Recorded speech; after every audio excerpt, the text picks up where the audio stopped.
Zaslow.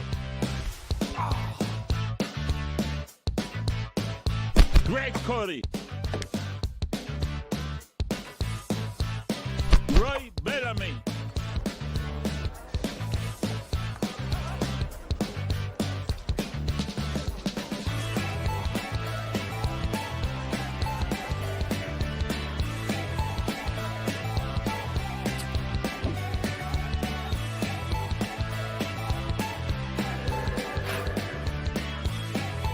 Jeremy Tache.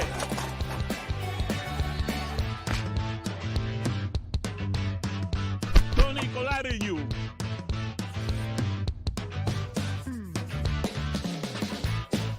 Chris Cody. Dan Le Batard. In 5, 4, 3, 2, 1. Mic's up. Cue. This is the Dan Le Batard Show.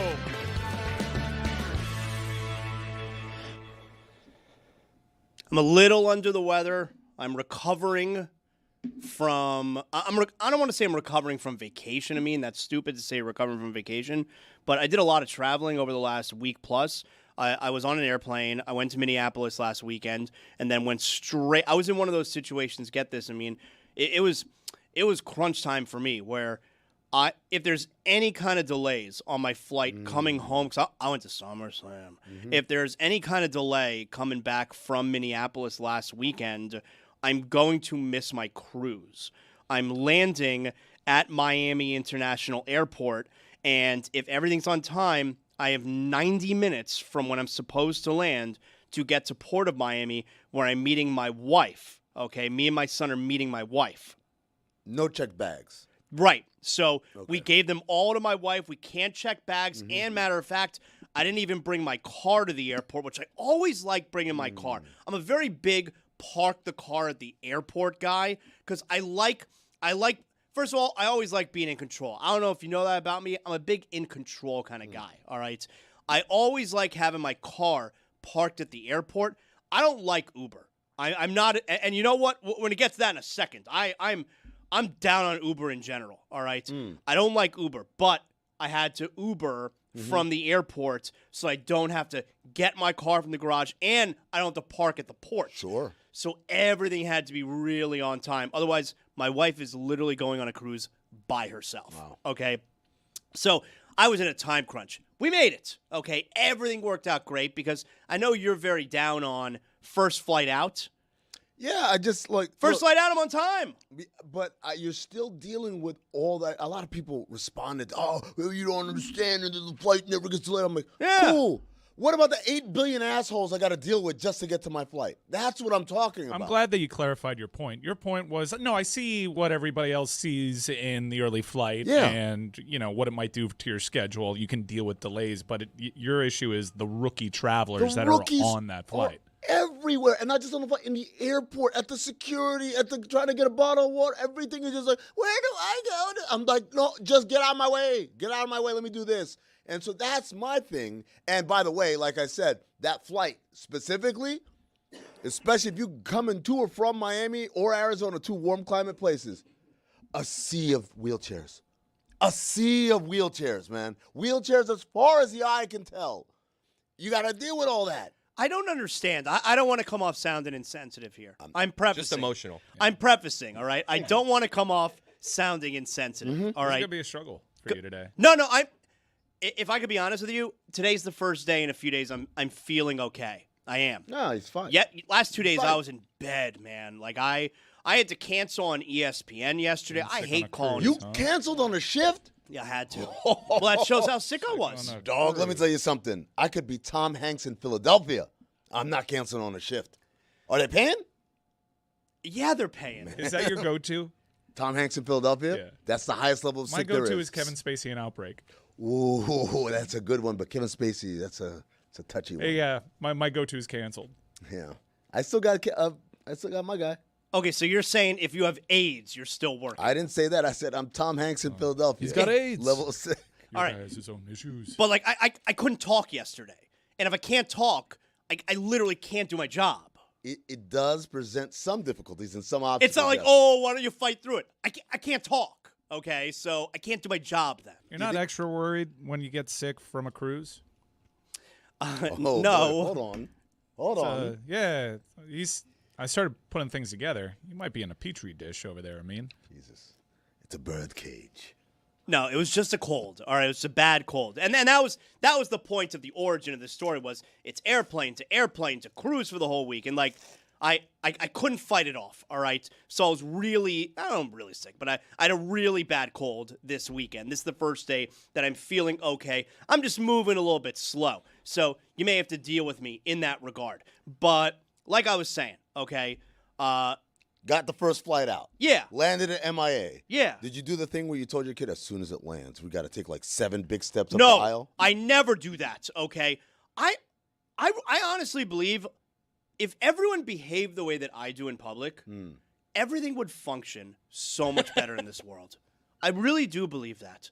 If everyone behaved the way I do, the world would be a better place. Now I'm imagining all of us wearing a wrestling T-shirt and a hat backwards. Just walking around and talking like this. I am a very courteous person. I'm very courteous. I'm very self-aware. Courteous Jackson. And I would never get up on the plane. And A, I would never stand up in the aisle. And B, we're going to move up a few rows? Yeah. What the F for? I don't know. What for? I see the other people do this. I don't do this, but...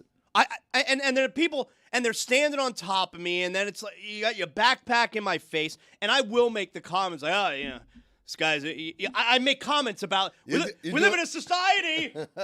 You do shtick? I do. I make comments about these people. I do.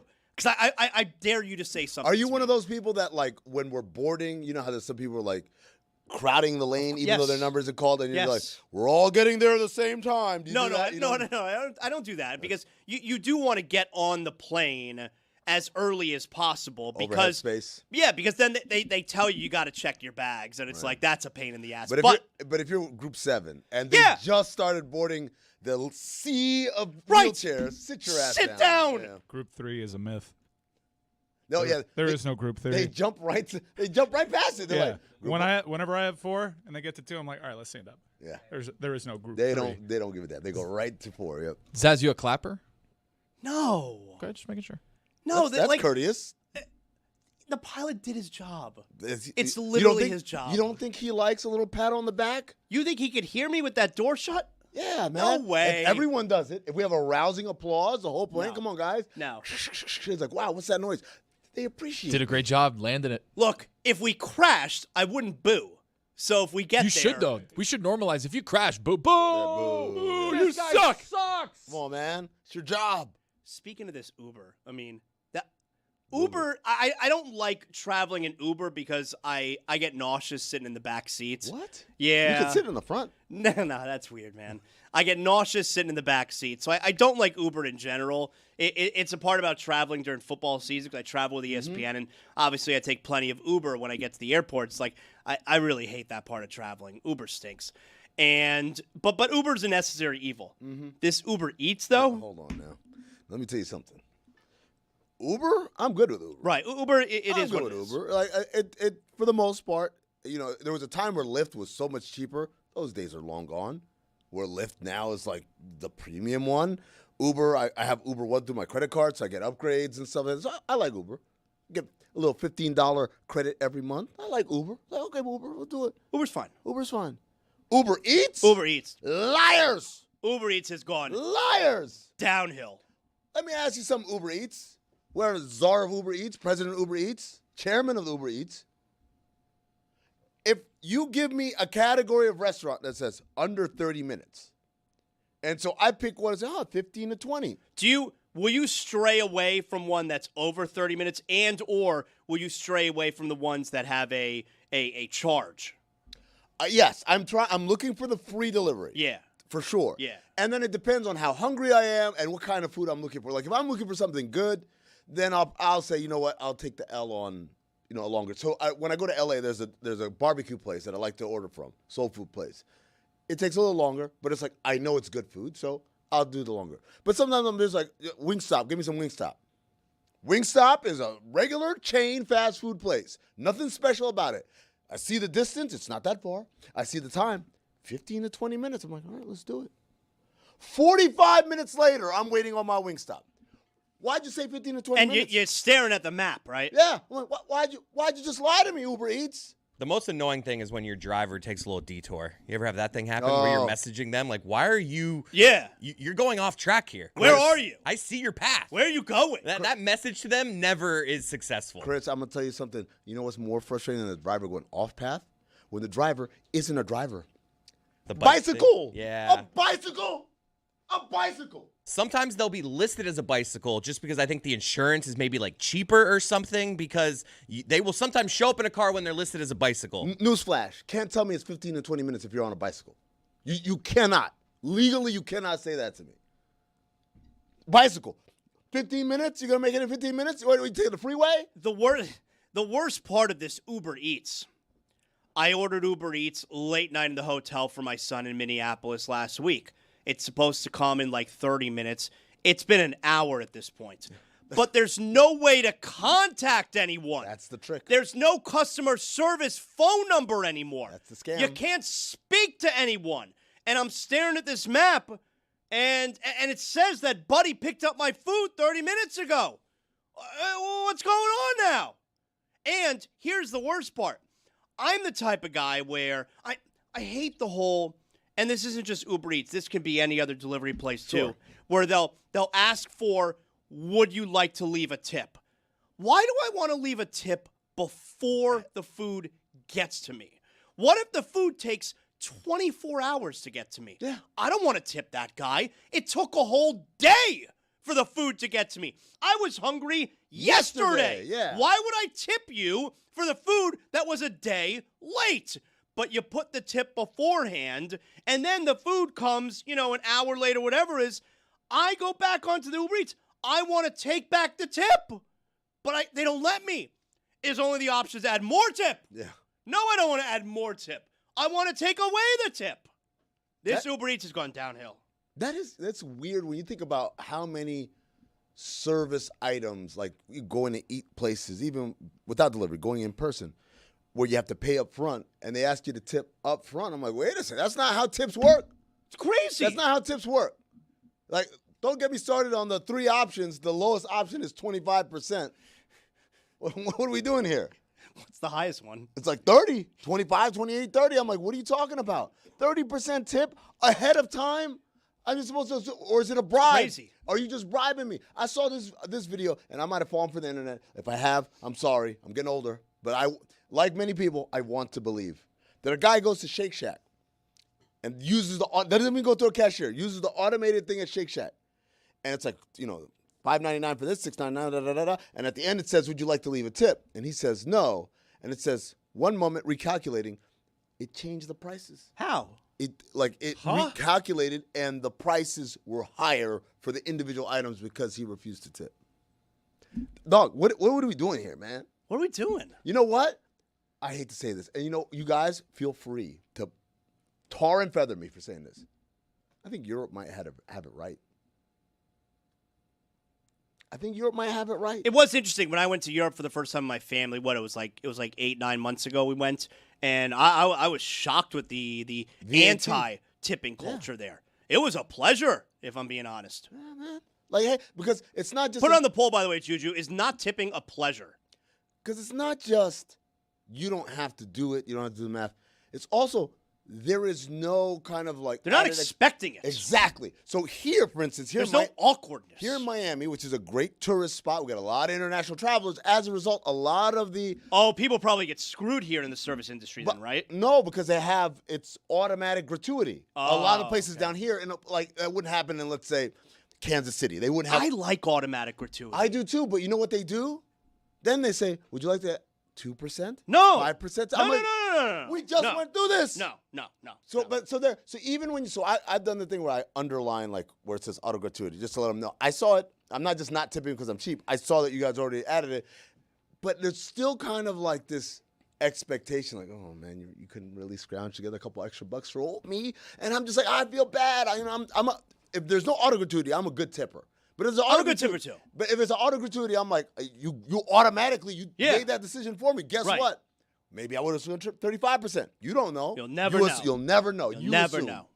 You got something. That's what you wanted. Could have been more. You'll never know. Everyone says they're a good tipper. I've never met someone they're like, yeah, I'm a bad tipper. No, I think there's people who admit that they're not good tippers. I think you're wrong about that. It's weird, man. I was watching Reservoir Dogs this morning. And Hold on, you've had enough time this morning to watch Reservoir Dogs? I wake up early, man. I wake up early, and then I can't go to sleep, and I'm like, all right, let me throw this on. So I had Reservoir Dogs on, and the opening scene of Reservoir Dogs is Steve Buscemi talking about why he doesn't tip. And I remember, the funniest thing is I remember watching that movie in college, and then that scene, that was everyone's Great like, opening scene. How cool was the stuck in the middle of you scene? Everyone's like, oh, wait, how cool was them walking in slow motion? Not Amin. Amin walked away. He's like, why do we tip, huh? I shouldn't have to tip. Why do I got to be Mr. Pink? But also like the whole idea of like, oh, these poor waitresses or whatever, this is da-da-da. I was like, why don't they quit and get another job?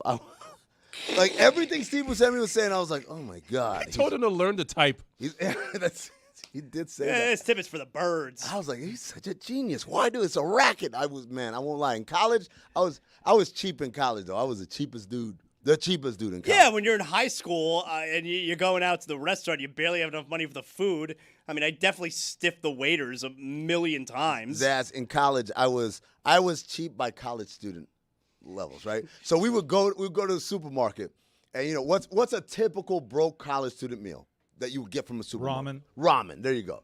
They would grab the top ramen. I said, well, hold on now. The Kroger brand one is 17 cents less. What are we doing here? Money bags? And this is how old I am. It's a payphone story. But payphones famously were 25 cents for the longest time. Yeah. Right? Then they jacked it up. Do you To remember what? this? No. 35 cents. Became 35 cents. So 25 cents was cool. I got a quarter. I popped the quarter. Yeah, I make everyone's the phone got a call. quarter. But it's like 35 cents. Now I got to search for extra change. So I swear to God, this is a true story. I had 50 cents. And so I got to make the call. And so make the call. I'm like, I'm not blowing. And they're not going to give me change. I have to find change for this quarter. I literally went vendor to vendor at the mall. Asking for change for a quarter? Change for a quarter. That's white tea. That's trash. I know. That's trash. I know, man. I was in Change for a college. quarter? I was in college. I got it, too. Same guy with a prepaid phone scam, too. Oh, my You were God. hustling, bro. I was hustling, man. Prepaid phone scam. You know about those prepaid phone cards? No, I don't think Yeah, so. man. You get the phone card. It's prepaid or whatever, preloaded. But, I was in this kind of, I don't know, it was a pyramid scheme. So, I paid Ponzi for the scheme of some cards. sort. Yeah, I paid for the cards, and now I have to sell them. But they were more expensive than you get just going to the corner store, so Yeah. no one wanted to buy it. So I had all these phone cards on me. So how'd you offload them? I didn't, man. I just had to. Well, I had a lot of long Still distance. got some? I had long distance calls that I had to make, so I just used those. Oh man, what a time, college.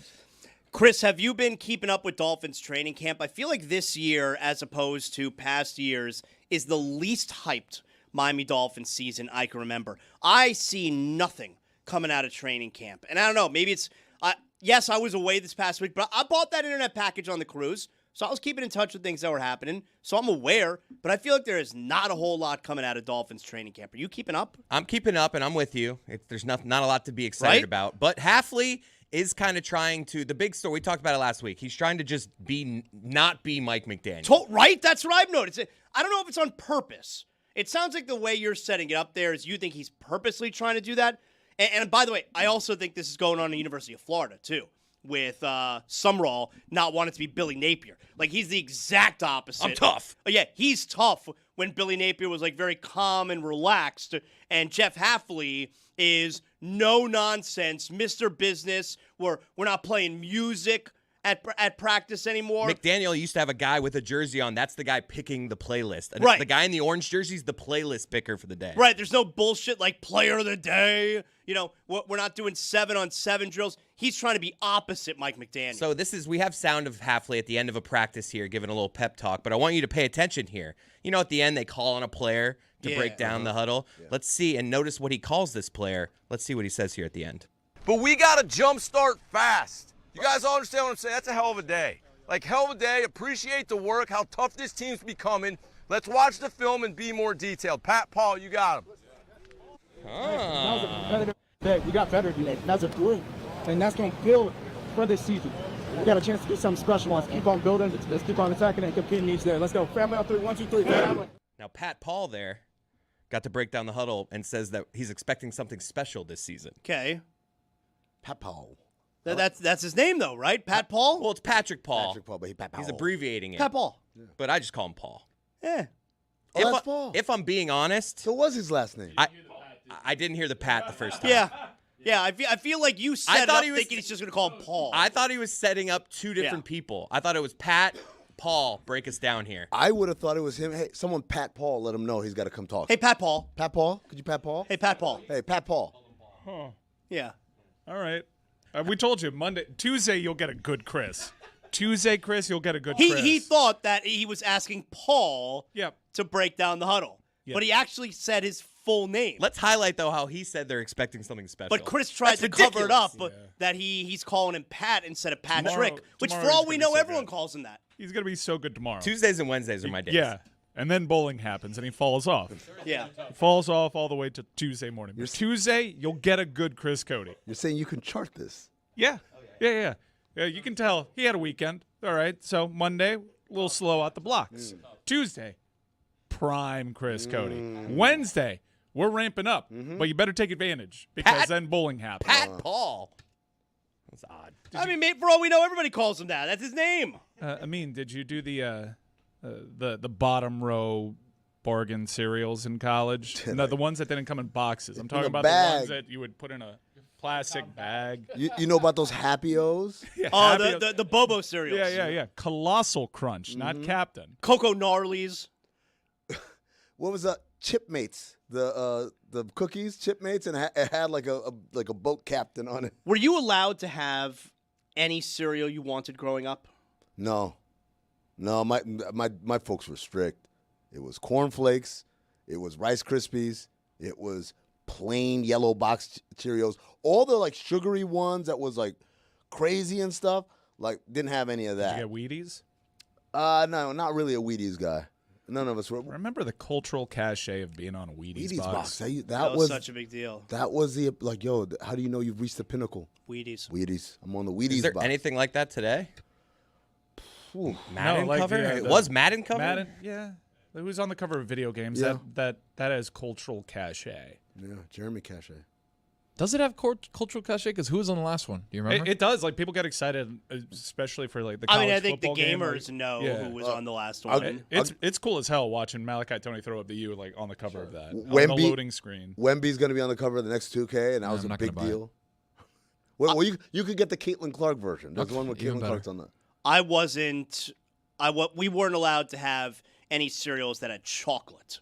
No Cocoa Puffs, no Cocoa Krispies, no what was it? The Cookie Crisp? Yeah. No, No Count Cookie Crisp. Chocolate? Nah, no Count None of that? Chocula. Nope. Couldn't have chocolate for breakfast. But like you could do Fruit Loops and blueberries Yep. and all sugar that. was okay. No chocolate. No chocolate. You know what's weird? I just thought about it. So my parents were very big on no sugars, like none of the sugared cereals. My kids get Cinnamon Toast Crunch all the time. I'm like, where was this when I was growing up? Yeah, man? we were big Cinnamon Toast Crunch house. It's a great cereal. Great cereal. I love. You know what I love doing? Mixing cereals. Are you coming up with the top Same. 5 cereals? No. Good. But I like mixing them. I like mixing cereals too. This You is like a Would you petty like mixing me to? cereals? Yeah. What'd you mix? Oh, it's a delight. Frosted Nah, Flakes, Fruit I don't Loops. like Good So combo. you would discover. I like Lucky Charms with Cinnamon Toast Crunch. The goat is Golden Graham Cinnamon Toast Crunch for me. But occasionally, growing up, there's this meme going around. It's a bullpen day when it's somebody opens their fridge and it's just standalone. There's one Miller Lite and there's one IPA and there's one malt beverage and you have to just kind of have a bullpen day. When you're the kid equivalent to that is a bullpen cereal. I only got enough for this much in this bowl, but I need enough for breakfast. To get so it, let me get it up to the minimum line on the bowl. Gotcha. So you'd have like a bullpen day on cereal, but then you realize this kind of slaps. You're like in the lab creating new concoctions. Yeah, it shouldn't surprise you. I'm not a mixed cereal kind of guy because I've told you this before, and we're coming up on it again in a couple months with Thanksgiving. I don't mix the food on Thanksgiving. Like I don't have any of the food touching each other. I don't when I eat the food there's not a little bit of this on the spoon and also a little bit of this on the spoon. Like I eat one thing and then when I get done with that, I move on to the next thing and the next thing and the next thing. So I don't mix the foods. So I'm not into mixing cereals. That's not my style. I've never considered it. It's never even come Do across it. my mind. Do it. Should I buy? Treat yourself. I got Afford you this. This is what I have. I have Raisin Bran, and then I have Cinnamon Toast Crunch. I don't think those are mixed. My parents also didn't like the mix because then both cereals run out at the same time. Instead of like, all right, we're going to use this cereal until this cereal's done, and then we're going to use that cereal until that cereal's done. You mix them, and all of a sudden the cereal's all gone in 2 weeks, and you're like, what happened? Same deal. We used to have one cereal. I got two in my house now because I don't eat the Cinnamon Toast Crunch because it's way too much sugar. It's crazy. I like the Raisin Bran. They Raisin sell Bran the Crunch. dust now. Just No, the they Cinnamon Toast Crunch No, they dust. don't. They Yeah. sell the dust. Yeah. Get the hell out of here. Yeah. Man, it's great. I love Cinnamon Toast What do you Crunch. put that on? Whatever. You He pancakes? snorts it. French toast. French toast? I don't like that. Okay. I don't like it. There's some people put it in their milk because they're like, I don't want to have Cinnamon Toast Crunch, but I like the milk that comes with Cinnamon Toast Crunch. Ooh, would you drink the milk when you're done with your cereal? Yeah, you had to. No, I don't do. You don't have to because I don't. like it. What? It was don't like a have nice, to. refreshing beverage at the end of it. Nah, I think it's kind of gross. You don't eat it dry? Eat the cereal dry? Yeah. What am I, a psycho? Well, you just said you're dumping the milk. Okay, people but that I do need that the are milk to infants. make the cereal, moist. What if you have the travel pack in your car? No, that's disgusting. I don't trust an adult that has dry cereal. Dry cereal. Roy eats dry cereal every single day. That's Okay, not psychotic. every single day, but I've seen you. I've that's seen you crazy. forego a Cinnamon Toast burger Crunch. to have cinnamon toast crunch. I've seen it. Yeah. Can't have a dry cereal. And you eat it with a spoon? No. Like Don't say it to me like that, like I'm the crazy Because one. it's stupid. Why Okay? would I use a spoon? No. You don't get to do that. It's stupid if you're using a spoon and eating dry cereal. Yes, use your hands. You're eating it like trail mix, basically. Yeah. Like how Tom Cruise eats popcorn. Oh my God. I'm not throwing it. Yeah, you How gotta- does Tom Cruise eat popcorn? Oh, you've never seen this? Video team. This is a. I know we're. You've we're- never seen we're this? putting you I on don't the think spot so. You're not a now. movie guy, We that's gotta why. get that payoff. How does Tom Cruise eat popcorn? Violently. Yeah, violently. That's- Aggressively. Violently. He's in a new movie. Is it called Diggler? Shush. I'm glad you said it. Mike, It's Digger Tom, we got to change that name. over my dead body. Okay, Tom Cruise. He definitely fought. For There that. must have been so many Yes. meetings. There was absolutely a meeting. Guys, Yeah. loving Focus the movie. groups Don't Yeah, love that. they're Great not script. The script. They love the idea. They love the action. They're not crazy about the name though, guys. So Why? I could see Tom Cruise going, why? What do you mean? Well, I mean, it's just the name makes people uncomfortable. Why? Tom. Why? Well, it's just the way the letters are come together. It's Right. very reminiscent. He of digs. Yeah, so we could say Diggs. How about Diggs as a name, guy? Diggs. No. He digs. No, he's a digger. Do you think they pitched it with an A? How about Digger? I can see Tom being like, why don't you say what you mean? I mean, Tom, I just think And making the person that Yeah. volunteers this Plus the information be the racist? it just sounds like another word that is kind of a little provocative. And, What and offensive. word? I don't know what you're talking Well, about. I mean, I think we can all read between the lines, Tom, that No. word sounds No. like another word. Big bold letters on every poster. You got to do the Delroy Lindo. So why don't you just say it? Say Go the ahead. word. Say the word. Well, I can't say the word, but go ahead, say the word.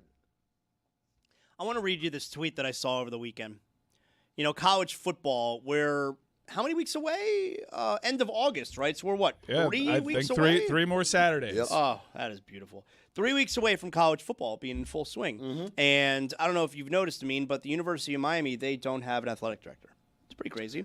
And Irrelevant. This isn't. I don't know about that. Look, for the football program, you think the football program is waiting for some nerd AD to check off us that they're doing? I their don't own- think it's irrelevant because this is such a transformative time. Yeah, it feels like every week there's a new debate. You know, and we need to have a representative. But don't you think? Oh, you're talking about like the stuff that's happening in Congress and stuff. Yeah, like that. I Okay. would always I would something. feel better Okay. with someone at the helm right now, and it's different for every school. Like Miami, I think, is a victim right now of kind of operating itself without an athletic director. Yeah. I mean, Dan Radakovich was on his way to retirement, and the Mario Cristobal definitely runs his program. Yeah, like they Jay can Lucas operate runs his themselves program. Yeah. without an AD, but all of the stuff happening outside of the school, you need an athletic director. No, okay, that's my bad. Ball off me because I was thinking about it in terms of programs of machine now. You guys Yeah. into the it's back on track. But in terms of the bigger picture things of like what's going to happen, for example, in this Protect College Sports Act, which by the way did not get voted on, so now they got to go into the recess. It's going to stay until September before they vote on it. One of the things in there is a provision that if you leave, you have 180 days within the enactment of the act to leave your power conference in order to join another conference. And Miami and Florida State are like, hell no, because that'll just let more teams slip out of the ACC. Yeah, and it go was a somewhere poison else. pill written by Notre Dame, but I still think you have to pay your buyout. But Sure. The politicians started, stapling the trans stuff Yep. to it, and that was just a big pump under the table. All right, this will kill it a little bit. Yeah.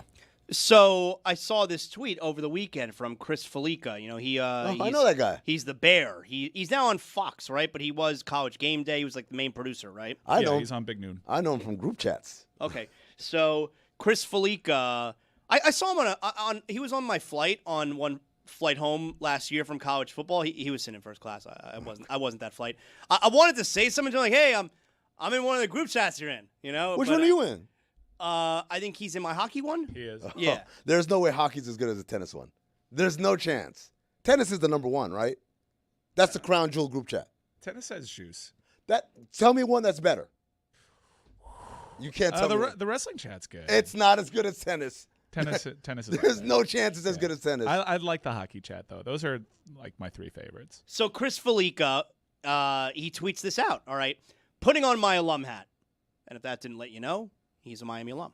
Okay. The future landscape of college sports is being decided, and Miami does not have an AD. Joe E., that's Joe Echeverria, bleeds orange and green and has done a great job as president. Manny Kadri bleeds orange and green and is chairman of the board. Rudy F. bleeds orange and green and has become one of the biggest power brokers over there.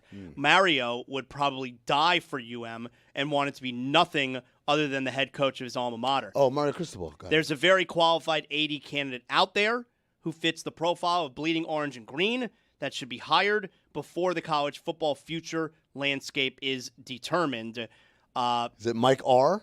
He's talking about Joe Frivola, right? Jim Frivola. Yeah. I said Joe? Yeah. Yeah. you said I'm Jim. so Joseph's sorry, brother. Jim. Yeah. I'm so sorry. Yeah, he's talking about Jim Frivola. He's talking about Jim Frivola. who is linked and has been a part of this process. But I think the Athletic reported that 4 candidates were flying in, and there's some progress. Is Jim one of them, or we don't know the candidates? I have not confirmed Jim. I have confirmed like one of the names, and I know that's coming in, and I know like some people that are no longer in the search. I know Jim is a candidate for it. Can you confirm that Michael Yormark is no longer in the search? That's dead. That's what I'm talking about. That's Dead to never return. I think Chris brought up a lot of good points in that this thing got turned around because we got people in places, school president, VP, Manny Cadre, Mario Cristobal, that loved the program and know what the standard was beforehand. And I think that means a lot. And I think most Canes fans that know about Jim and what Joe has described feel like Jim should be the guy. Do you know why I called Jim Frivola there Joe Frivola? Because his brother Joe Frivola, man. No, because I mixed Crazy him, Joe Frivola. I mixed him up with Crazy Joe Davola. Oh, yeah. That's why. Dressed like a clown. I was thinking of Crazy Joe Davola. Waiting for Jerry outside. Yeah, outside the opera. Yeah.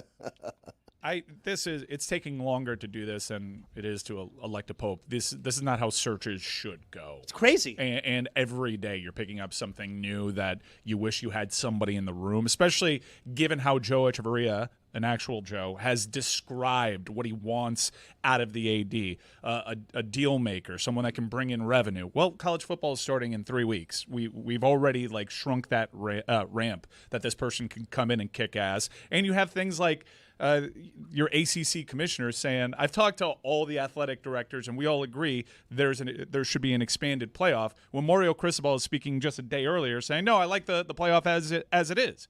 So who's this AD that the commissioner is speaking for? There's got to be an acting AD, right? There's no acting person? The people that are acting is a collective. Is it the president? The school president, Rudy Fernandez. and Rudy Fernandez from the Blazers? No, not that Rudy Fernandez. I thought that would Rudy be cool. Fernandez, I believe, from the Bush administration. Oh. Okay. It would be embarrassing to still not have an AD if the athletics program seemingly was not in the best shape it's been in I don't know, like my lifetime. You know, like it's in a Yeah. I don't mean the football. I mean overall the athletics program. So this is where they kind of lose me. I get the bravado. I get the confidence. Look, we've been making these great hires, but every single one of these hires has been a sloppy process. Remember when we hired Mario Cristobal, that was a layup, right? He wanted to be here. Perfect guy, right time. Remember the national storyline around that? It's like, how could you do this to Manny Diaz? We got him sitting in the Zaz chair, just watching all this stuff go down. How do you, That's right. We've made him a victim. Even the Jay Lucas stuff, that got messy with his situation at Duke. The JD hire wasn't great. The women's college basketball hire was bad. We lost a lot of time there. We lost a lot of recruits. So their process isn't great. And I think there is an arrogance on this search, thinking like we got it. We run this thing. We don't need an AD because look what we had before. That's an arrogance that shouldn't apply because you were literally about to make the worst hire ever. You were going to make the single worst hire ever. So where is this confidence coming from? Where did the derailment on that happen? Was it really just the grassroots of everyone saying, "What are you doing"? Yeah, well, the derailment was his reputation coming to light. No, I know that, but clearly his reputation was out there, and they went forward with this process, and then places They didn't know. No, they didn't. They were warned. I certainly warned them Yeah. that you're going to have a really toxic reaction. But then to once this. it got out, it was exactly that toxic reaction. And Yeah, they clearly underestimated that. They clearly did. Thank God. I mean, thank God it got out. Yeah, I mean, I don't know if you've been following like the Vinicius you, thing. Zaz. I don't know if you've been following the Vinicius thing. I know Zaz Vinicius from Brazil. Yeah. He had like a whole flirtation with Arsenal, Yep. and he ended up renegotiating with Real Madrid. Which, if you follow soccer enough, that seemed like the logical endpoint. But the entire time, you had Arsenal fans being gassed up by Michael Yormark post because Michael Yormark was He taking was the opportunity to make it about himself because he's his rep from Rock Nation. And so, like, you watch that all play out, and you're like, God, this is a reason exactly why he would have been a terrible fit Oh, my here. God. Mario would have hated him. I thought they were just excited because, like, hey, this could happen. This asshole was doing it the whole time. I want to take back the tip.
Let's go to another, though, Argentinian call because there is blatant homerism involved with these calls. This is Pablo Giralt. Otro centro más de Messi va pasado. A ver que le pega Messi al arco.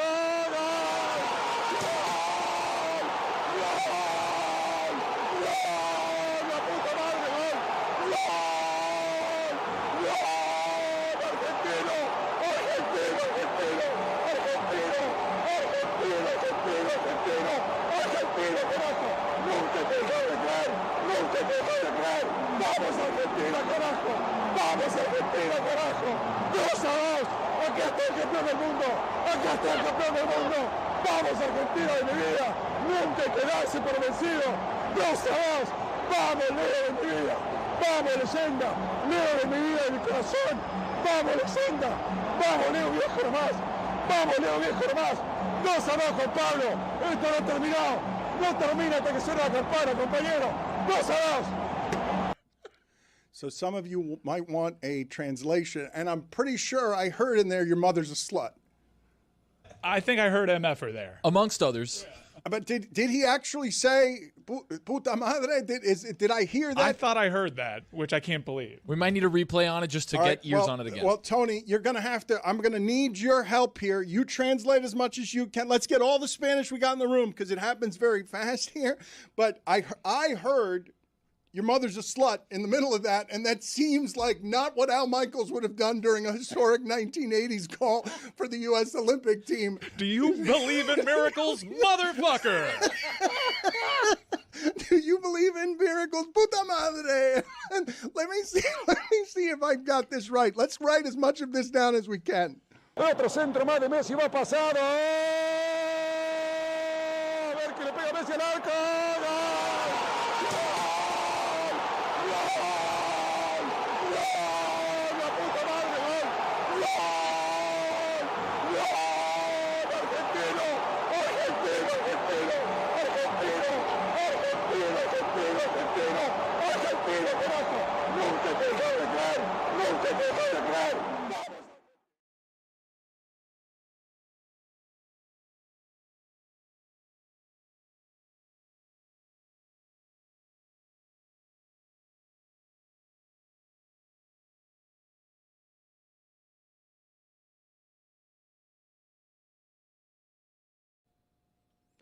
Zaz, I don't know if you know this.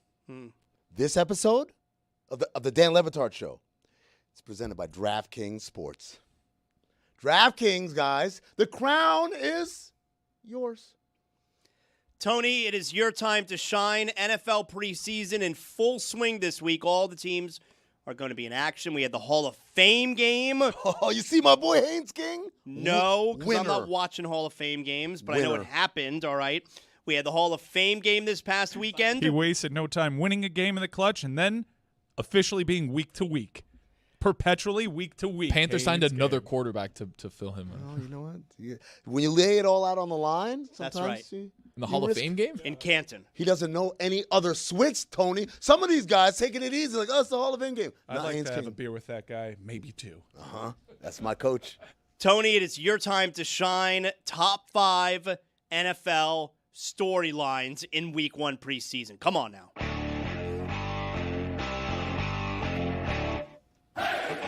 Feels good to have the music going. That means football season has started.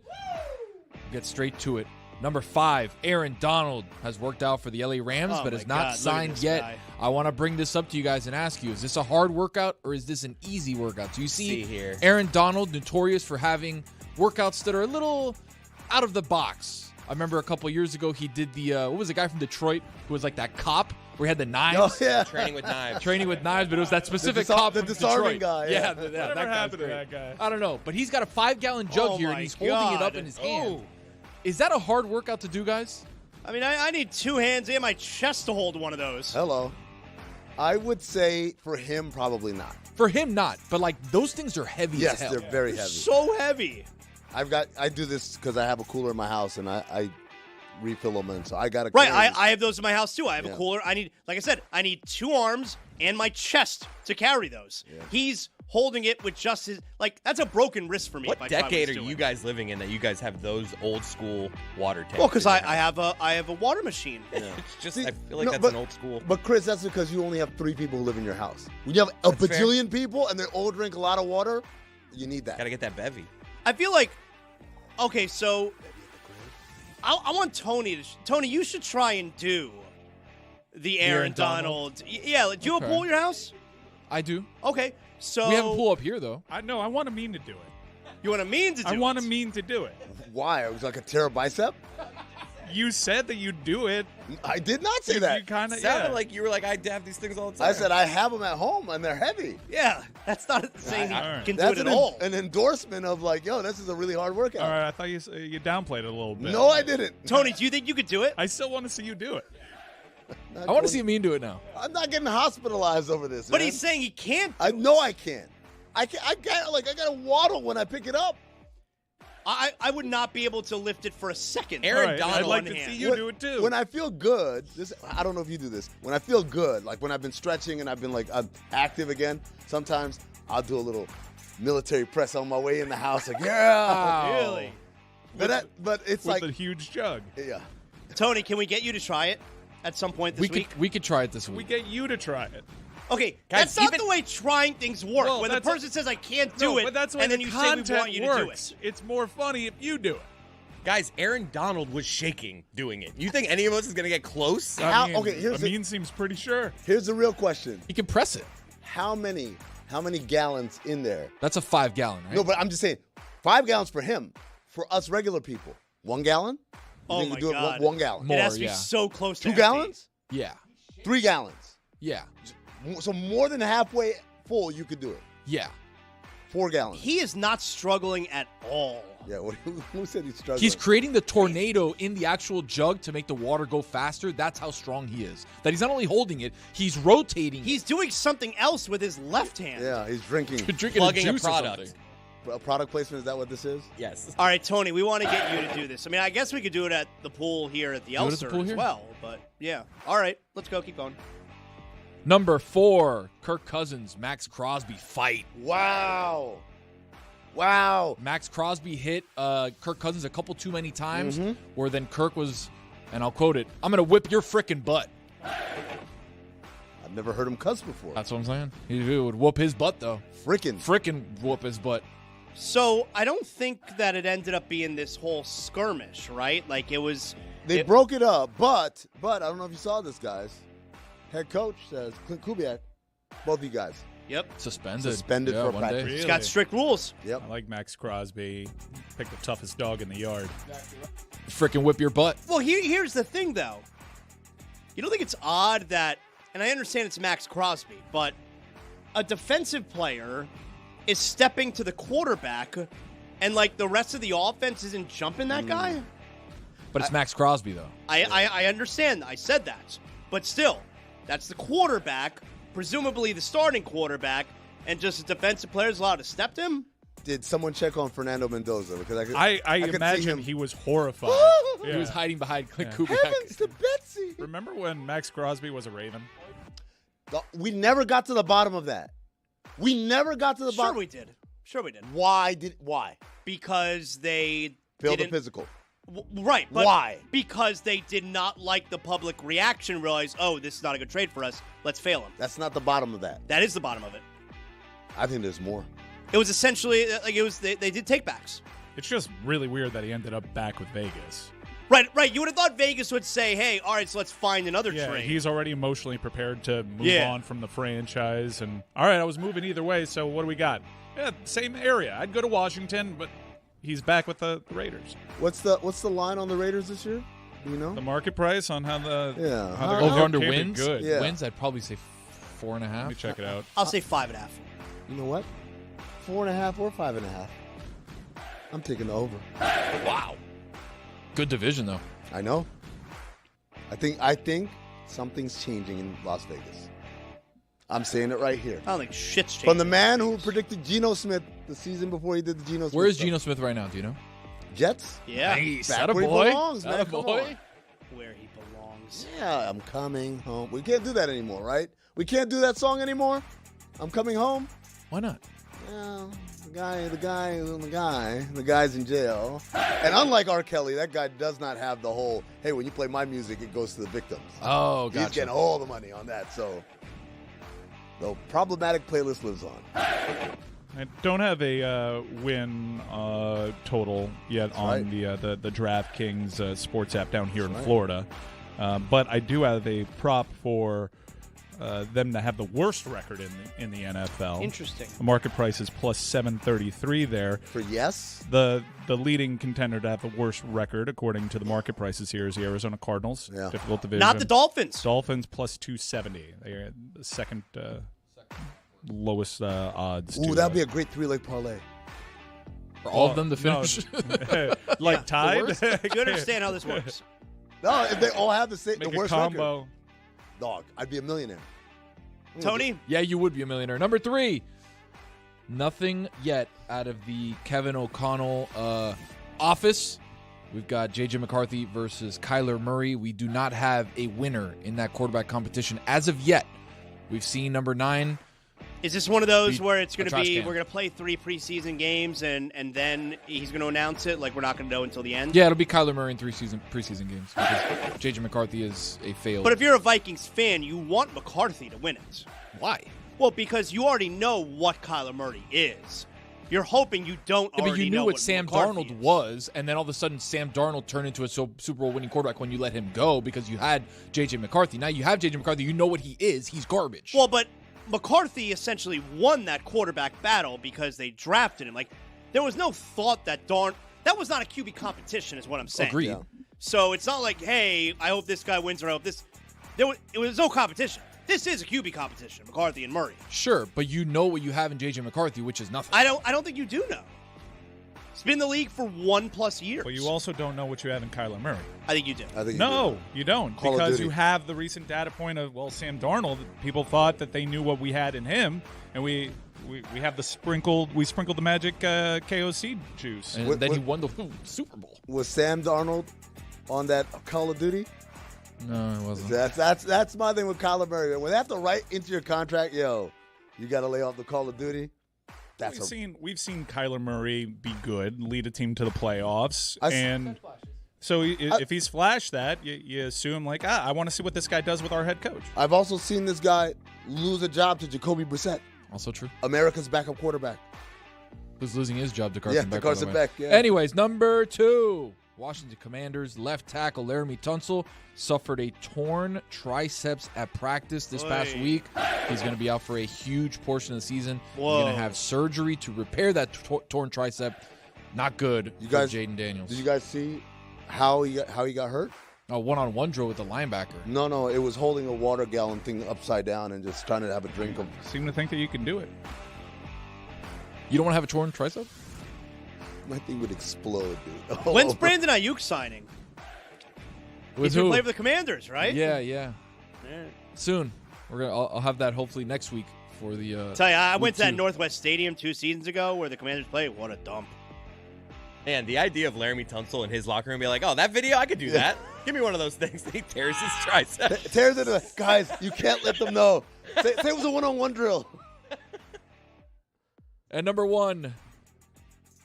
This is bad news for people over in the Bay Area. In San Francisco, at least 20 players, more than 20% of their 90-man roster, were sidelined with injuries from practice, with various soreness, with physical restrictions. 20% of the roster for the 49ers is injured. And their head coach. Are we doing that thing again? And their head coach.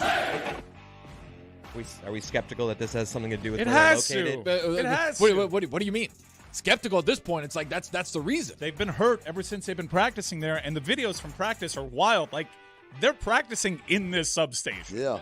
It's crazy how close that thing is. Like, there's the picture on the screen if you're watching on YouTube. It's literally across Bill Walsh Way. I would not want to walk next to that thing. I saw a video of a guy get electrocuted just in the middle of practice. Exactly right. Third down. So they're all just turned into like mutants? They're going to be like X-Men? Oh No, my but God. the opposite way. Like mutants, you can't stop them. Not metahumans, beta humans. Yeah, worse. Boy.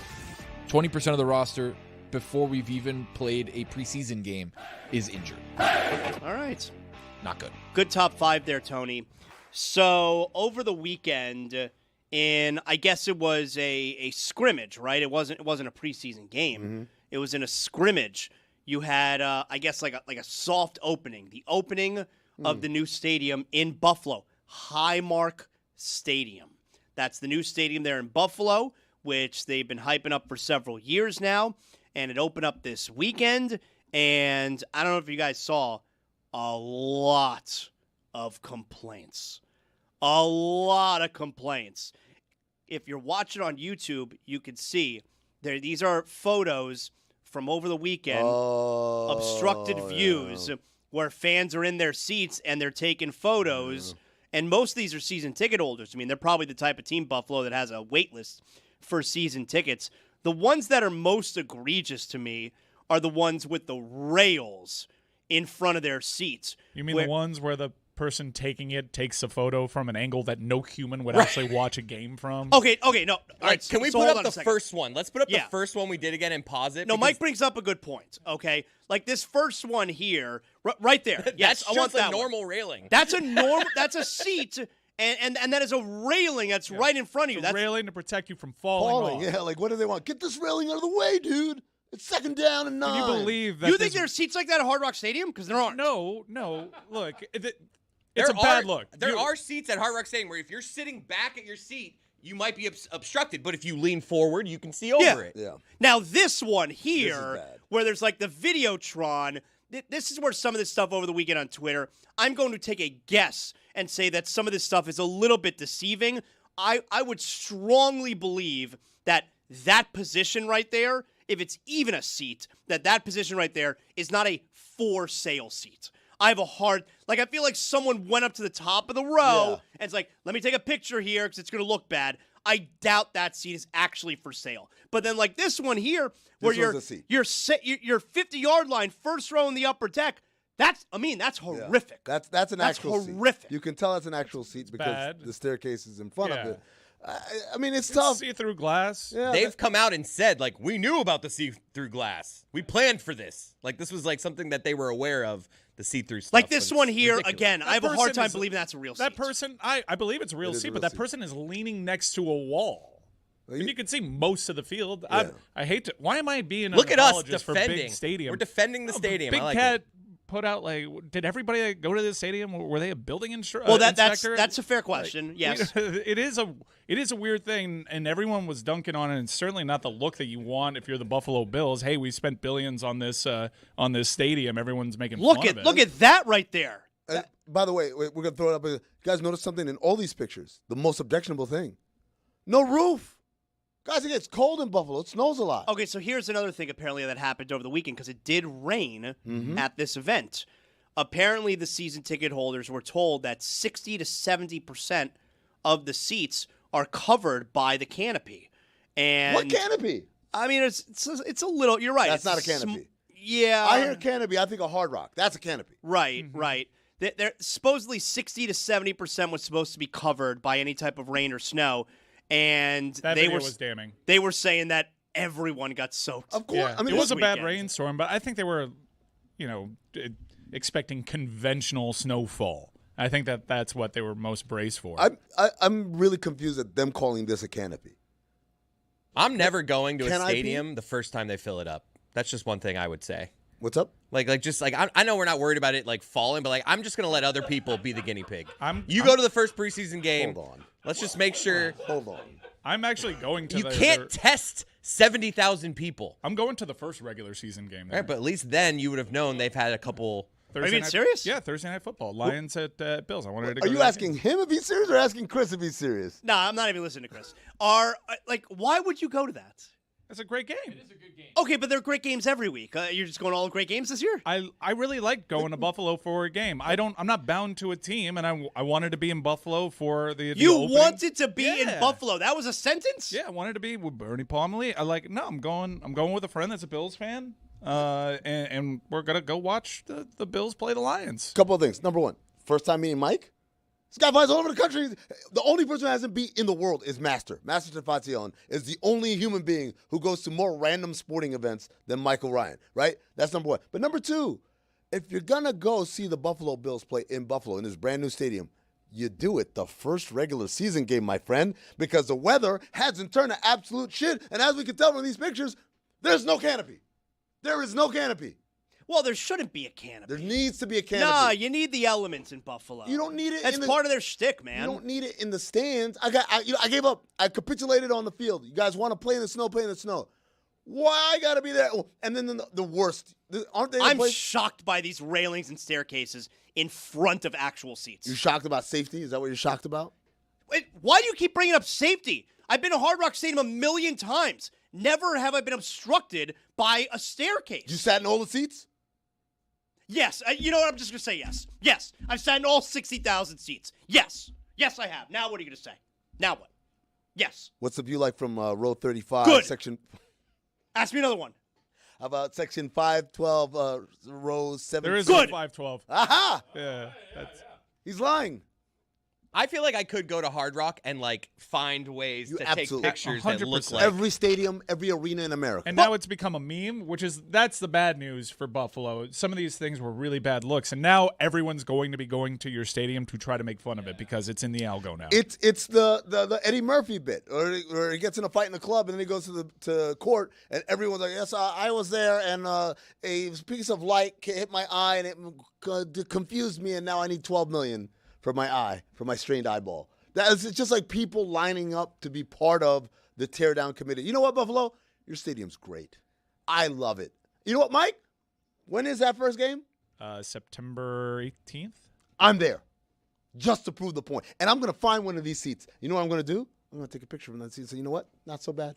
So this happens every now and then okay, so what is this view that I'm looking at Look here? at the bottom. This said Hard Rock. Oh, my God, that railing. That railing is in the way.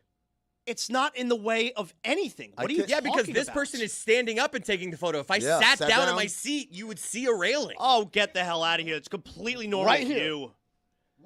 What if the catch Oh, happened in there's the bottom right corner? nothing wrong with that. Right, bottom right corner. He like Plexico Burris in the Super Bowl. They throw it to him right there, and it's like, wait, was he inbounds? I Oh, don't you're know. nuts. There's a railing in the way. You're nuts. There's a railing in the way. You're a nuts, man.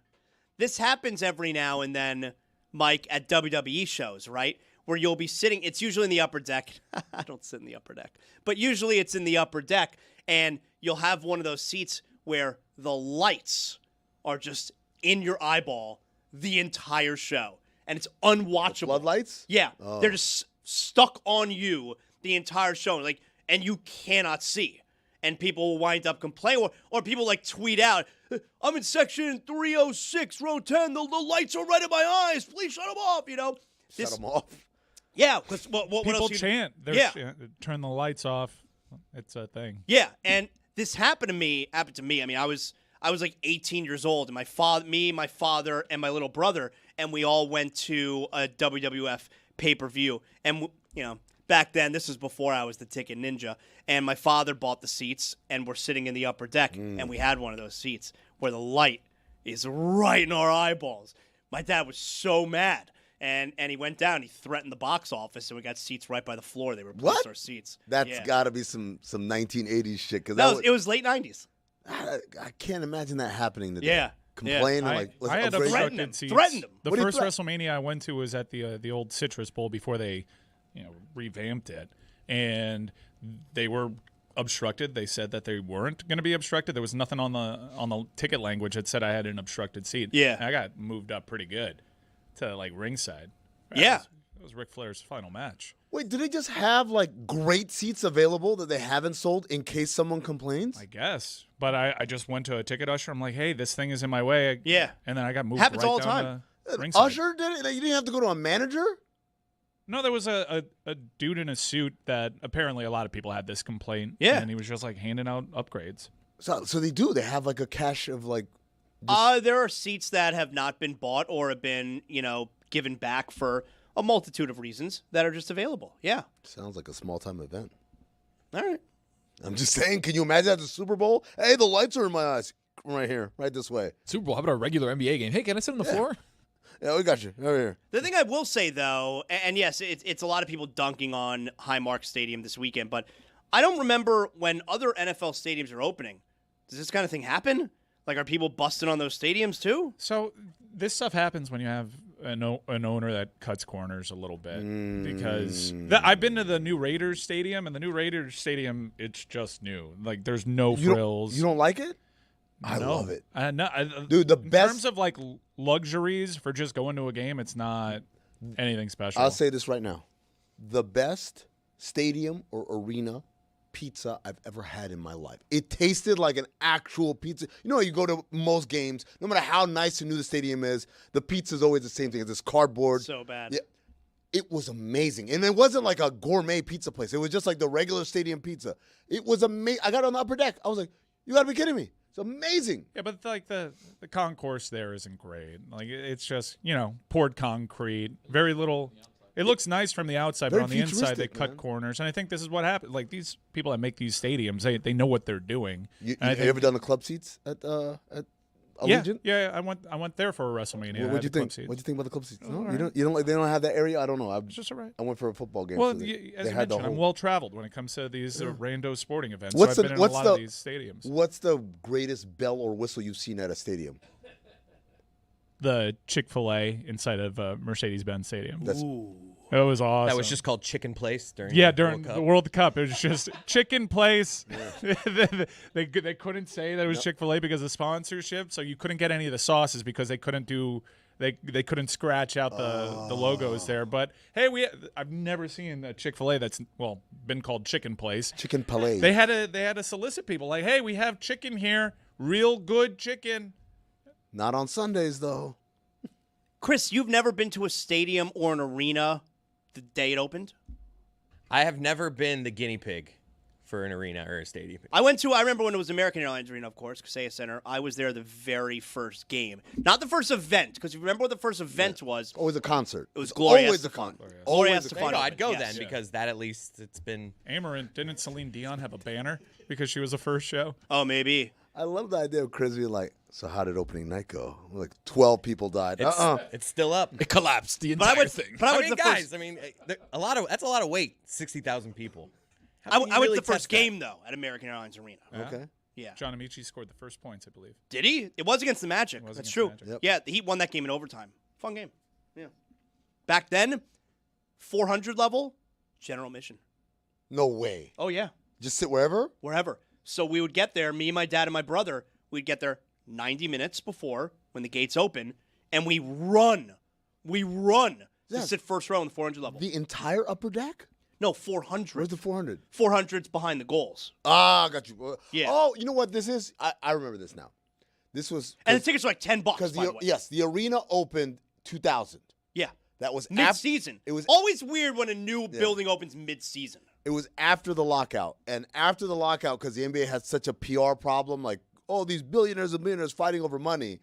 Every arena had to have a section of $10 seats. Oh, is that right? Behind the baskets, upper Yeah, deck. all the seats Yeah. were $10 general admission. I didn't know the general admission part, but I know the $10 part. So that's why. Got it. Okay. We used to sit front row at general admission for so many games. We loved it. Awesome. We were sitting like kings in the front row there. Anyway, the NFL Hall of Fame was this weekend. The Hall of Fame game was last week, but the Hall of Fame ceremonies and everything was this past Saturday. I want to give you a little bit of Adam Vinatieri, which, by the way, if I told you that Adam Vinatieri spent more of his career in Indianapolis than New England, would you believe that? I would call you a dirty liar like Uber Eats. That's weird, right? Yeah, it is weird. That's weird, right? Yeah. More of his career. Like, I'm always going to think of him as a New England Patriot. I always think about that first one, that first Super Bowl win, where he was the hero, not Brady, because Brady didn't do shit in that first Super Bowl. Well, let me give you a little bit of Adam Vinatieri here. Adam Vinatieri apparently thought this was a roast, all right, not a Hall of Fame induction. So Adam Vinatieri is going to talk about Bill Belichick, all right? And Bill Belichick, he's going to thank him and whatnot, but Belichick actually wasn't at the – now, he knows he's not there. Belichick couldn't make the ceremony. Here's Vinatieri. I would repeat those last few statements about Coach Bill Belichick as well. Thank you for demanding excellence every single day. Your preparation, discipline, and attention to detail shaped far more than my football career. Unfortunately, Bill couldn't make it here today. There's a lot going on at UNC right now. He may be on a recruiting trip right now looking for the next Lawrence Taylor. I thought it was because training camp had already started, but in truth, it's because he's judging his girlfriend's cheerleading competition. Yes,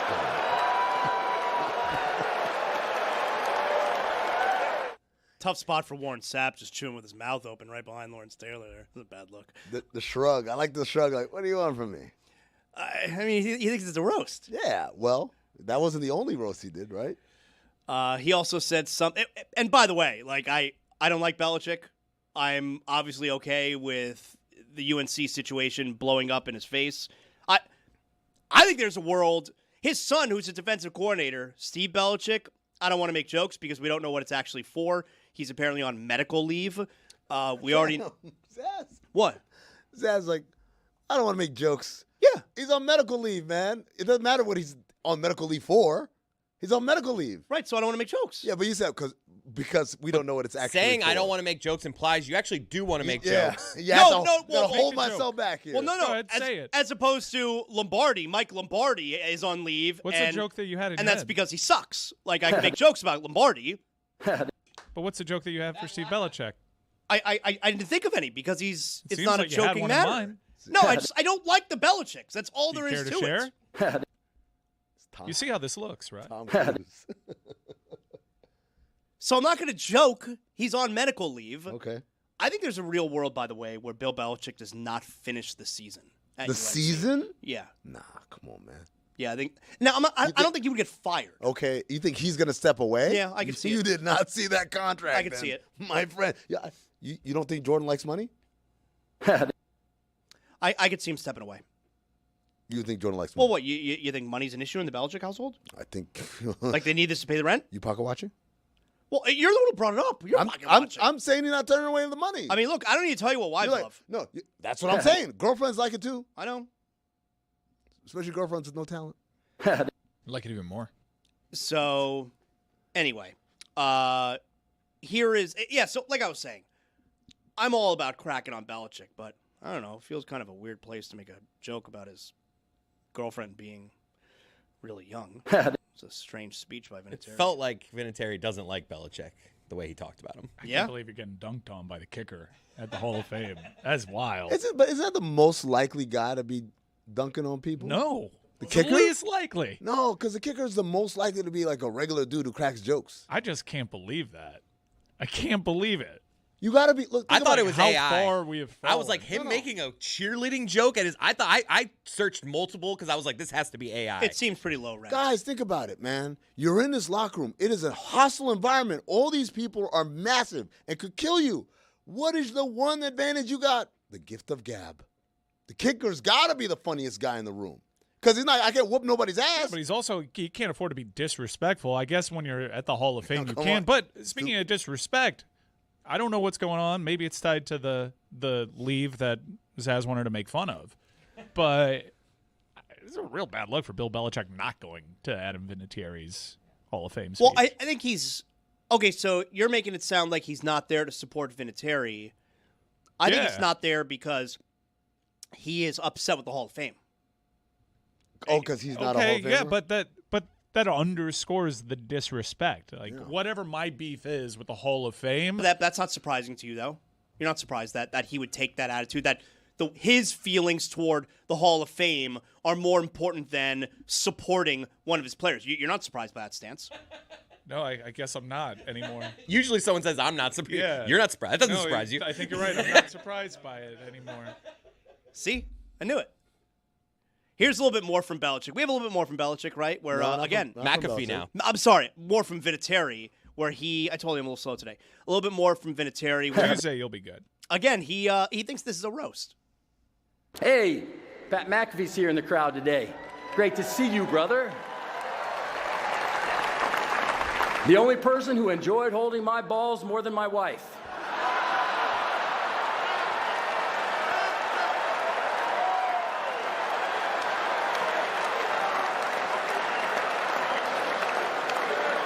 She held for me in the offseason when everyone else was gone.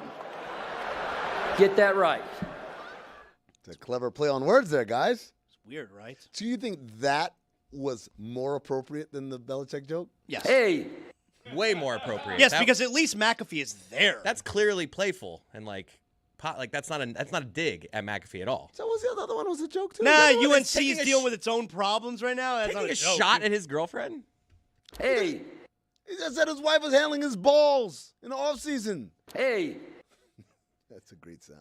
Well, let me ask you this: if Belichick were there, Mm-hmm. do you think he would have laughed at either one of those jokes? No, because he doesn't have a sense of humor. Okay. Hey. Well, I don't that's think kind he of an makes. answer. He does not make the cheerleading joke with Belichick. in He his attendance. absolutely makes a joke. You guys don't understand this. Oh, I think he would have made the joke. He still. absolutely. You think Adam Vinatieri is like this shy guy? That dude's cracking jokes left and right, man. You hear what he said about Peyton Manning? No. He said he's watching the thing on his forehead. Juju, can you put it on the poll, please? Is Adam Vinatieri a shy guy? Not at all, man. These kickers, man, think of a kicker. All of them are like these eccentric people. Grammatica, Sebastian Janikowski. You feel like Bill Gramatica was cracking jokes in that locker room? I don't think he was quiet. What about Martine? Oh, definitely Martine was. What, you think Martine was the funnier one? Absolutely, Martine was the funnier one. Martine came first. Martine was the older brother, right? I'm telling you, like, and Bill always existed in his shadow. It's like, oh, I'll show you. And you can't, man. Everyone's like, oh, man, I love And then your there's brother. the son who also hurt himself celebrating. No right? way. Yeah. Yeah, this happened like last year. No. Yes. No, you guys are making that up. No. He absolutely did. There's another Gramatica, and he got At USF. hurt. Oh, you're not surprised by that. There's another You're Gramatica? not. Look at me. You're not surprised by that. You know what? I'm not surprised anymore. It See? does work. See, he was right. Put together a top 5 list of best stadiums that I've been to. Oh, I thought it was going to be top 5. You're not surprised. No. All right. But this list will not surprise you. Okay. All right. OLI, the Etihad. Hey, OLI, Camden Yards. hey, OLI, Wembley. hey, After they After they upgraded fixed it, it. Yeah. OLI, Oracle Park. hey. Great. That's a great ballpark. Yeah, it's fantastic. Where is that? That's that? where the San Giants played. Francisco. Yeah. Not a bad seat in the house. I actually tried to go sit in every seat in that stadium. Couldn't find it. Couldn't find the It bad took seat. me some time when I did it at Hard Rock. Premium. I did it. Premium concessions. OLI, Petco. Hey, Really? Great No. ballpark. Fantastic ballpark and great for the family, too. Yeah, because it's old. No, Petco's not that old. San Diego? Yeah, it's not that old. No, Turn of the century building. That's old, man. Where you at? I remember when it was new. It's probably, what, 20 years old now? 15? I love 25? Petco. Petco is my second favorite ballpark in the MLB. I've been to a lot of ballparks. I've been too. to a lot of ballparks, too. Yeah. You know what else is good? Shout out OLI, Comerica. Like Hey. Comerica. All right, number 5, Tottenham Hotspur Stadium. hey, Great stadium. They have to have a great stadium. They don't have anything else.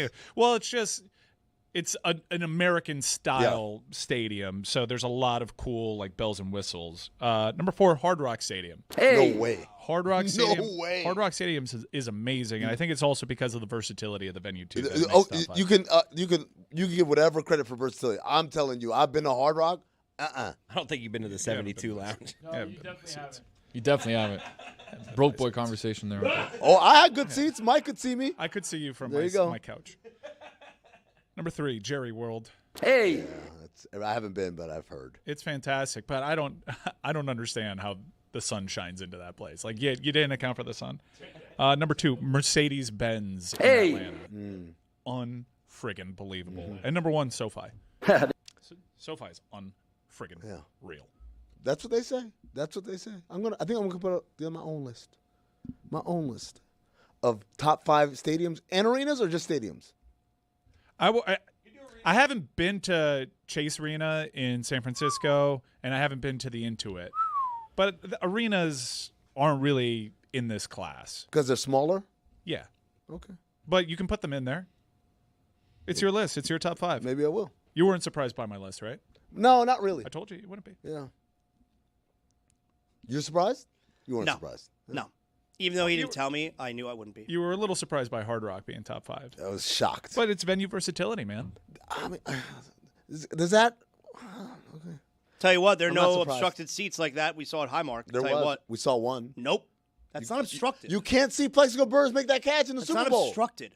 Obstructed seat is when right in front of you there is something blocking your view. There is something That's blocking the view obstructed. of that corner of the end zone. It's 20 rows back. But it was the corner of the end zone. I couldn't That's see not it. obstructed. Well, you don't know what obstructed means. I then. do. It means it's something obstructing it. No, obstructed is when you're sitting and there's something right in front of you preventing your view. There was something not, right. Not when there's a small angle 100 feet away that blocks from seeing something. That's It not does. obstructed view. I got to see the whole field of You play. don't know what you're talking about. You're awful. I need 2 hands and my chest to hold one of those.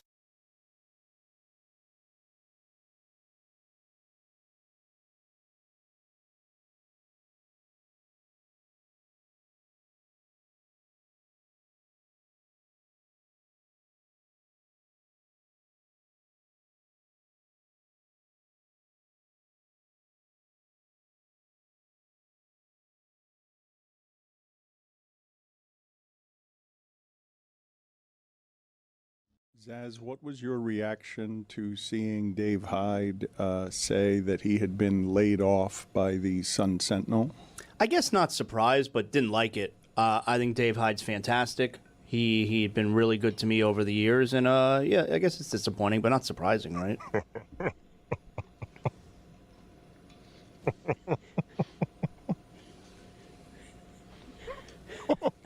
Am I led to think that Greg Cody's secretly happy about Dave Hyde being laid off? I reject the implication of my inner voice. And I was surprised, if we're being honest. I was. Would not have been surprised had he just said, I'm retiring. Very surprised that the Sun Sentinel had the audacity to lay him off. That to me was surprising. Is it true, Greg? There's a rumor going around. I don't know all the context, but there's a rumor going around that when someone arrived here this morning, they saw you in this room by yourself on the phone, and you said, "We won."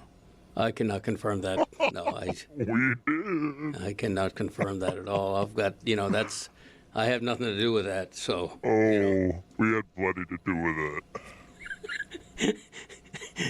What's going on here? The last cowboy standing. All right. Yeah, I am the last cowboy standing, although I'm sitting right now. Cuddled up next to our wife. I should be on a horse. Gave her a nice spoon from the back. Said, honey, we won. All right. Inner voice, you're fired. I want a new inner voice. What am I, Dave Hyde? Oh, God. What a great day. All right. This is going off the rails. I have nothing but respect for Sun Dave Hyde. Sentinel, for having the courage. Courage? Yes. Quite the the courage to do the right thing. Honestly, it should have been done years ago. We could have called this race long ago. I'm the man. Did what needed to be done.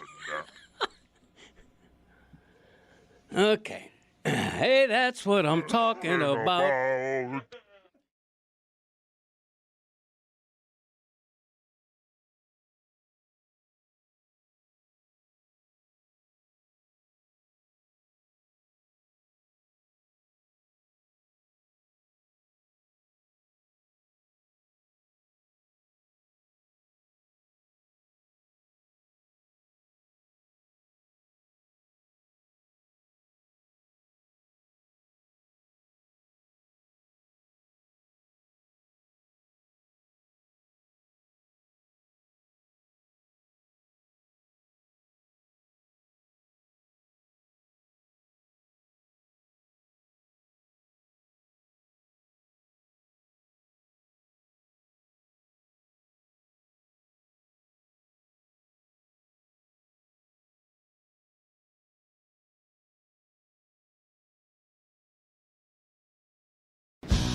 Tom Brady, I'm guessing, would not like you ordering for him. And I think in general, athletes are going to have some control stuff that makes them predisposed to not want someone else to pick their preferences for them. I think they're more likely to have some control stuff there than the rest of us. The chef is going to bring you to the table and bring what he feels is the best of his abilities. You're going to be like, no, I don't like shellfish. Sorry. Weenie.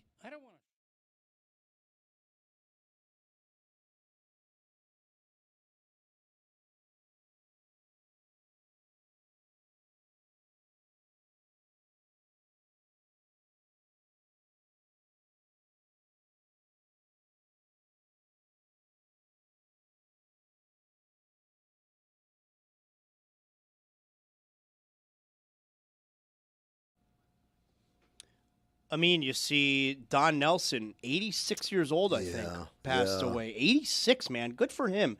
86 years old. That is a long, great life that he lived. And it seemed, at least to me, the last time that we saw him, it seemed like he was really enjoying his life. Yeah. So I think the last time you're thinking about was he was at one of these Hall of Fame ceremonies. And he had his hair long, and he had a great Look tank good because he lives in Hawaii. So you're saying you're surprised by this?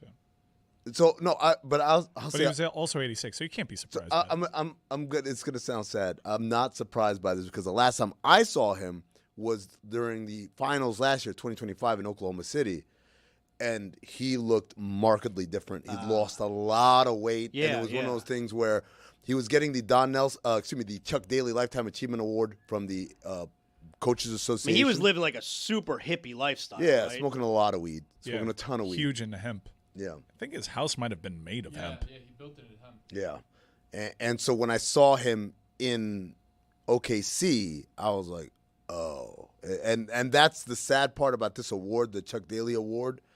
a lot of the guys have been getting it, older guys obviously, but you see them and like, oh, it's like when I saw Rick Adelman when he won it in 2023, and it shook me. These are guys that Pop's starting to get a little jarring. Oh yeah. Well, I mean, Pop had a stroke. Like it's very well publicized. Like he had a medical thing that literally ended his career, right? Whereas Rick Adelman, Don Nelson, they kind of disappeared from the view. Like, oh, they're old, they retired or whatever. And then you see them. And for me, having worked for a team and worked in the video department, scouting department, like basically game planning against these guys. These are guys, you see them all the time, hey, coach, whatever. And then you don't see them for a couple of years. And in my mind, that's not far away. It still feels very recent. But you see them and you see the effects of age. I'm like, oh, my God. You realize, I don't know how much longer this guy's got. And Don Nelson, he was just an incredible basketball genius. When you talk about positionless basketball, this dude was doing it in the 80s. Think about that, like when people were like point guard, small forward, whatever. He was like, nah, just give me my 5 best players. And I'm going to have my big man shooting, and I'm going to have my small forward bringing the ball up and all this stuff. He created the point forward position. And then obviously that innovation didn't stop in the 80s. It continued through the 90s and the 2000s, and always kind of with a very, like just an outside-the-box thinker, right, in terms of, I'm going to use Eric Strickland, who was 6'3" on a good day. He's going to guard Shaq tonight. Like we're just going to have these weird lineups and these weird things, and you see the influence throughout. Like you see Dirk Nowitzki, one of the great scorers. Yeah, that's because Don Nelson would say, "Hey, you're a big man. Get your ass in the paint." Like, oh, let him shoot threes. Sure, why not? You think about the We Believe Warriors and them trotting out, That was also ahead of its time, the way that they played. Yeah, absolutely. Playing fast and also, again, positionless. And you hear Baron Davis talk about it. It's like he showed the world, allowed me to show the world what I was as a player. Don Nelson was still coaching the We Believe Warriors? Yeah. I mean, that was the big thing about them beating the Mavericks. It was revenge. Because he got done dirty on his way out of Dallas. Oh, right. And so, like, their whole thing. Oh, so he went back to the Warriors after the first time in Golden State. And this was at a time where 8 seeds just don't do that. Yeah, I mean. I think that was the first time an 8 seed ever beat a 1 in a 7-game series. 7-game series, right? So, like, because we had the Nuggets in the 5. And unfortunately, the Heat in the next. So, here's the crazy thing, guys. This is nuts. I remember that season. We played Dallas late in that season, and I remember them saying, we want to be the 8 seed.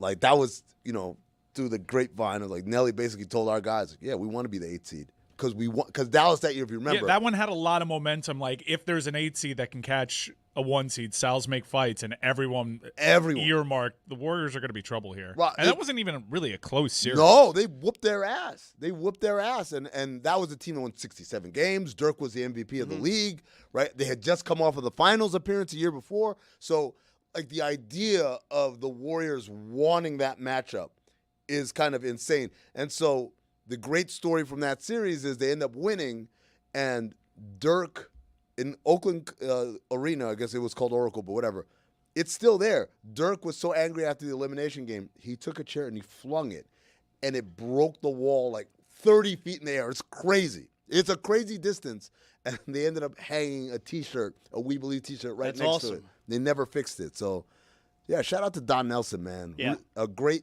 And then the other thing was, like, this dude he'd do the press conference with the beer on the podium. They had the thing the other day. Barrel chest. Oh, man. The barrel chested the guy. Definitive barrel chest. When you think about, hey, what was the NBA like in the 60s? Don Nelson, right? Like, just a guy having a beer at halftime. Him and Brian Dennehy. Wow. Should I top 5 barrel chests? Yes, give me top 5 barrel chests. Wow, Number you one come is up Don with 5 Nelson. good ones? Let me think. Hey, all right. So Don Nelson, that's a good job there remembering Don Nelson. I mean, thank you. I'll tell you what's not a good job is it's what that joke you wanted to make about Belichick's kid? No, whatever. Why don't like, you just say it? I can make whatever jokes about Belichick and the Belichick family that I want.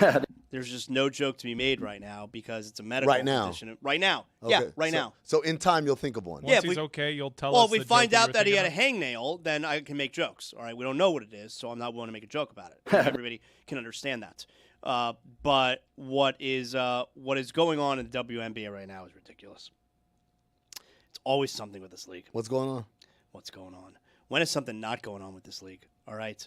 And I'm not even talking about have you kept up with Sophie Cunningham, Dejanay Carrington, flagrant foul? Yeah. I mean, Caitlin Clark picked up a technical foul the other day for accidentally bumping into a referee in the middle of a play. Got rescinded though. This is such a stupid league. They rescinded it. I know, but still, what if they lost the game by 2 points? All right, you don't get to take back loss. So anyway, I'm not even talking about the Dejanay Carrington, Sophie Cunningham, white privilege tweet and all that. I'm not even talking about that. No, stuff. you got more? Well, no, it's just because that stuff is. It sucks for the WNBA because for the women in the league because they, their game, their league, their careers are being weaponized in political forums, and that sucks. That does suck. That sucks. But what's going on here with the whole trans issue, which isn't necessarily the conversation that I want to have here. The conversation that I do want to have is I don't understand how these guys think that somehow they come out in any kind of positive light when they're deciding to apply for the WNBA draft. What guys are you talking about? Because the WNBA apparently in its bylaws does not specifically define what a woman is, what a female is. So you have Enes Kanter, and I guess he calls himself Freedom Enes Kanter now. He's changed. It's one of those. Enes Freedom. Enes Freedom? Yeah. Whatever. You guy's an asshole. Enes Kanter, all right, formerly Utah Jazz, Thunder. Knicks. He's been out of the league for a few years now. He essentially ended his own career because he was. I know there's a political asylum thing going on with Turkey. I'm gonna be real with you. I'll tell you the Enes Kanter story. Enes Kanter was an okay NBA player, right? Enes Kanter, there's problems in his home country of Turkey. He spoke out about it, and he got his family in trouble and stuff. So he became kind of this figure of this guy speaking up against this tyranny that's happening back home. And he's being persecuted for it by the authorities back home or whatever. His family has had to denounce him and stuff. And it's okay, it's a regular story. This is we have feelings for this guy, going through a tough thing, right? And then when the whole Daryl Morey China thing happened, and everyone's like, LeBron, you got to say something. LeBron's like, oh, I'm not going to mess up the money, right? Enes Kanter was one of the loudest voices saying hey, LeBron, if you're all about people, civil rights and stuff, you should be mad about China. You should do something about it. Which, for certain right-wing factions and Fox News, is someone said shit about LeBron? Ooh, tell me more. And so Enes Kanter was oh, this is my people here. You care about what I have to say? I'm a nobody NBA player, but you guys. So now he starts coming back on Fox, and it's hey, when you reward someone for something, what do you think that's going to make them do? They're going to ring that bell over and over again. So he becomes more and more and more right-wing on everything. And the NBA is kind of just these wild conspiracy theories, which, again, for the Fox audience and the Fox bookers or whatever, they don't care whether it's accurate or not. They just care, he's saying the thing that we like. And we like people attacking these woke, libtard, that feeds into him. So now he gets all the way. So a guy who started out, speaking about a very real injustice happening in his home country. Right, it seemed like he was doing something that felt kind of noble, Yeah, now it's this is the shores that we've landed on. Right, so now Enes Kanter, in order to gain the attention, decides he's going to jump. The WNBA in general is the hot league when it comes to controversy and all the social cliques and all of that. And so Enes Kanter now has decided, okay, I can get my name back. I've been in that league for 5 years now. I can get my name back into the mix here if I jump into this transphobe issue right now. Royce White did it too. Wait. We're building. Let us storytellers world build here, man. Come on. Don't jump out. So Enes Kanter, in true asshole form, he's on a desk, and he's wearing a WNBA sweatshirt, and he's got the hat because he doesn't have a team. He's entering the WNBA draft. Here it is. After careful consideration and reviewing the current eligibility guidelines, I am officially declaring myself a WNBA prospect. If simply declaring who you are is all that's required, then I meet every single requirement necessary to compete in the WNBA. My team and I have carefully examined the WNBA's eligibility criteria and governing framework surrounding self-identification and inclusion. Based on the current guidelines, I can and am officially declaring my eligibility for the upcoming WNBA draft in May 2027. I am definitely not here to mock, make fun of, or disrespect any community or personal choices. I am simply asking that the current rules be applied equally to everyone. The rules that represent the very values many WNBA players and coaches have publicly advocated for. My team and I are prepared to ensure these guidelines are applied equally, consistently, and without exception. And I look forward to the WNBA honoring its stated principles. But he's not saying that he's not saying that he identifies as a woman. He's just saying, I'm Enes Kanter, I want to be in the WNBA. This whole thing is just like such a bizarre self-own.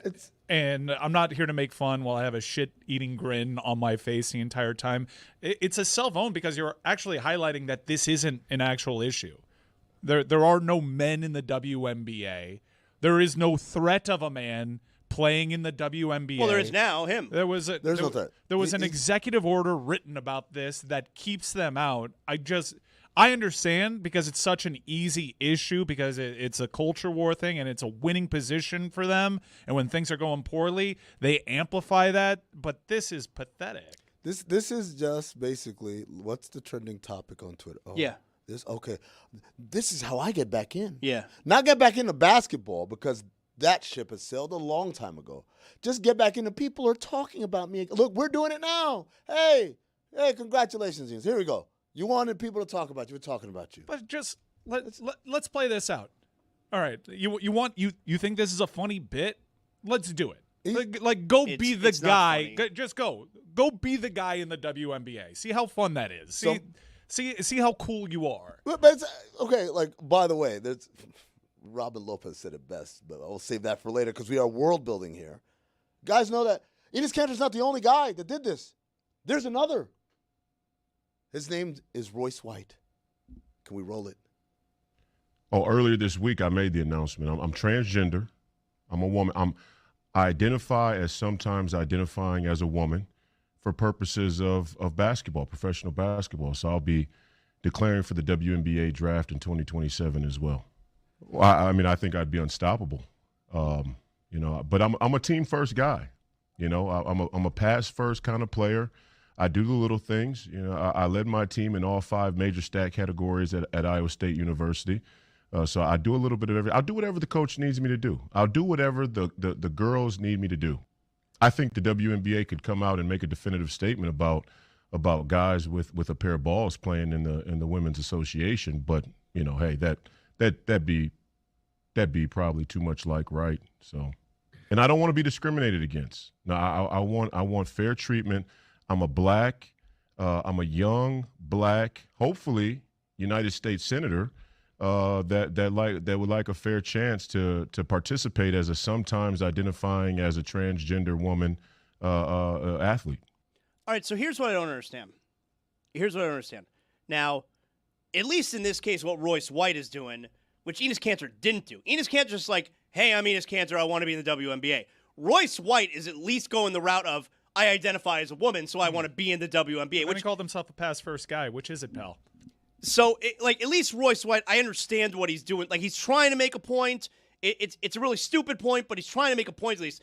I don't know what Enes Kanter was doing. No, they're doing the same thing, which is no one's talking about us. How can I get in? What's the They're doing the same thing. The difference is Enes Kanter's just doing it literally just for the attention. This dude, this is the weird thing. He is running for Senate in Minnesota. Yeah. Now, he's run for office before. He's done this before, yeah. He's lost horribly, right? And by the way, let's give a little bit of background on who Royce White is. Like Royce White, we do have to explain it, right? Because people don't know. Royce White was a big-time college basketball player at Iowa State. Like, should have been a top 2 or 3 pick in the NBA draft. He ended up being mid-first round because he has a very, very severe case of obsessive compulsive disorder. He was at the forefront of a mental health discussion. It's another origin story of like, this is a noble thing he's fighting for. That, hey, some people deal with anxiety and da-da-da-da. And then it turns into something else. Don't want to give away the weekend observations for the weekend observations, but there is a weekend observation about Royce White that I think everyone is going to find very interesting. World building. So as severe a case of obsessive compulsive disorder that anyone can have, so severe that teams didn't know if they could draft him because he doesn't fly. All right, so how's he going to get from game to game? Even though in that video he said he'd be willing to do anything for the WNBA teams except fly. He flies. He flew at Iowa State. Like, I'm not going to sit here and say he didn't have anxiety about it. He didn't have to like take some medication in order to do that. But he flew. They went to Italy or something like that in one of their seasons. Now, the Royce, Daryl Morey, by the way, Daryl Morey stunk. My God, Daryl Morey drafted Royce White. Royce White is another one of these guys. Again, like, he's got nothing going for him. So this is how it's like. This is how I get my name out there. I don't know if you guys saw this. There's a dude running for office, I believe in Michigan. His name is Amir Hassan. He was running for a congressional seat. As a Republican. He had the backing of Donald Trump. He had the backing of the Speaker of the House. Like, he's got all the right-wing talking points. He is a former Muslim who converted to Christianity, right? And is very anti-immigrant and he's all the MAGA speaking points. He was running against another guy who literally was like running a shoestring budget. I think his campaign budget was like a couple $1,000s. The guy at some point dropped out of the race. I can't afford it. I'm not doing well. Whatever. Like, I'm out of the race, right? They get to the primary.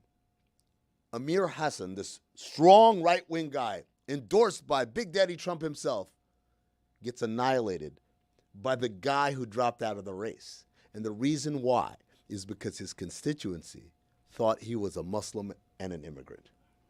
Everything that he ran on came back to eliminate him from the primary, not even like the actual seat. The Republican base wouldn't even vote for him. They become such a cartoon of all their isms that they would not even support their guy. Excuse me. There was also a real ugly video out of a stop in Nevada where the governor was honoring fallen police officers, and one of the names was Arabic, and it got booed. Yeah, it got booed, and he's like, no, we're not booing him. He's a hero. Yeah, he gave his life in the line of duty. But they just hear an Islamic name, and I just don't understand. So to tie it all together, so Royce White, I kind of want him to go on with this. I want him to get continue this because I want him to lose because voters will be like, this black trans dude is right. I'm not voting for him. I want that to happen. And again, at the primary level, which is basically your base. There ain't no woke people voting in the Republican primary. These are your people. I want him to be rejected because that is the fate of every coon, ladies and gentlemen, is to be rejected by the people you seek desperately your affirmation from. Like, I just wanted to please you, and they still don't look at you the same. That's the best fate for any of these guys. I just don't understand. Like Enes Kanter, Royce White, guys like them, they're upset with the WNBA right now because they're not taking a stand, or they're not 1,000% backing Sophie Cunningham. Not because this is an issue that is actually happening. Again, It's just a microwave controversy. Well, that's what I said, where WNBA gets hijacked by these political causes. And so it really sucks for the players, for the league in that spot. Maybe if they had better leadership at the commissioner position, they'd be able to manage this a little bit better. Seems bad from afar. Just look, I don't watch the WNBA. I'm the only sports media personality that is courageous enough to admit that. All right, but it seems like it's a bit of a tire fire. Everything is bad. This is what I would say to that particular point. If it were a tire fire, we would not be talking about it. This is the price. This is why I tell my WNBA brothers and sisters that cover that league, that love that league. I said, this is the price of popularity.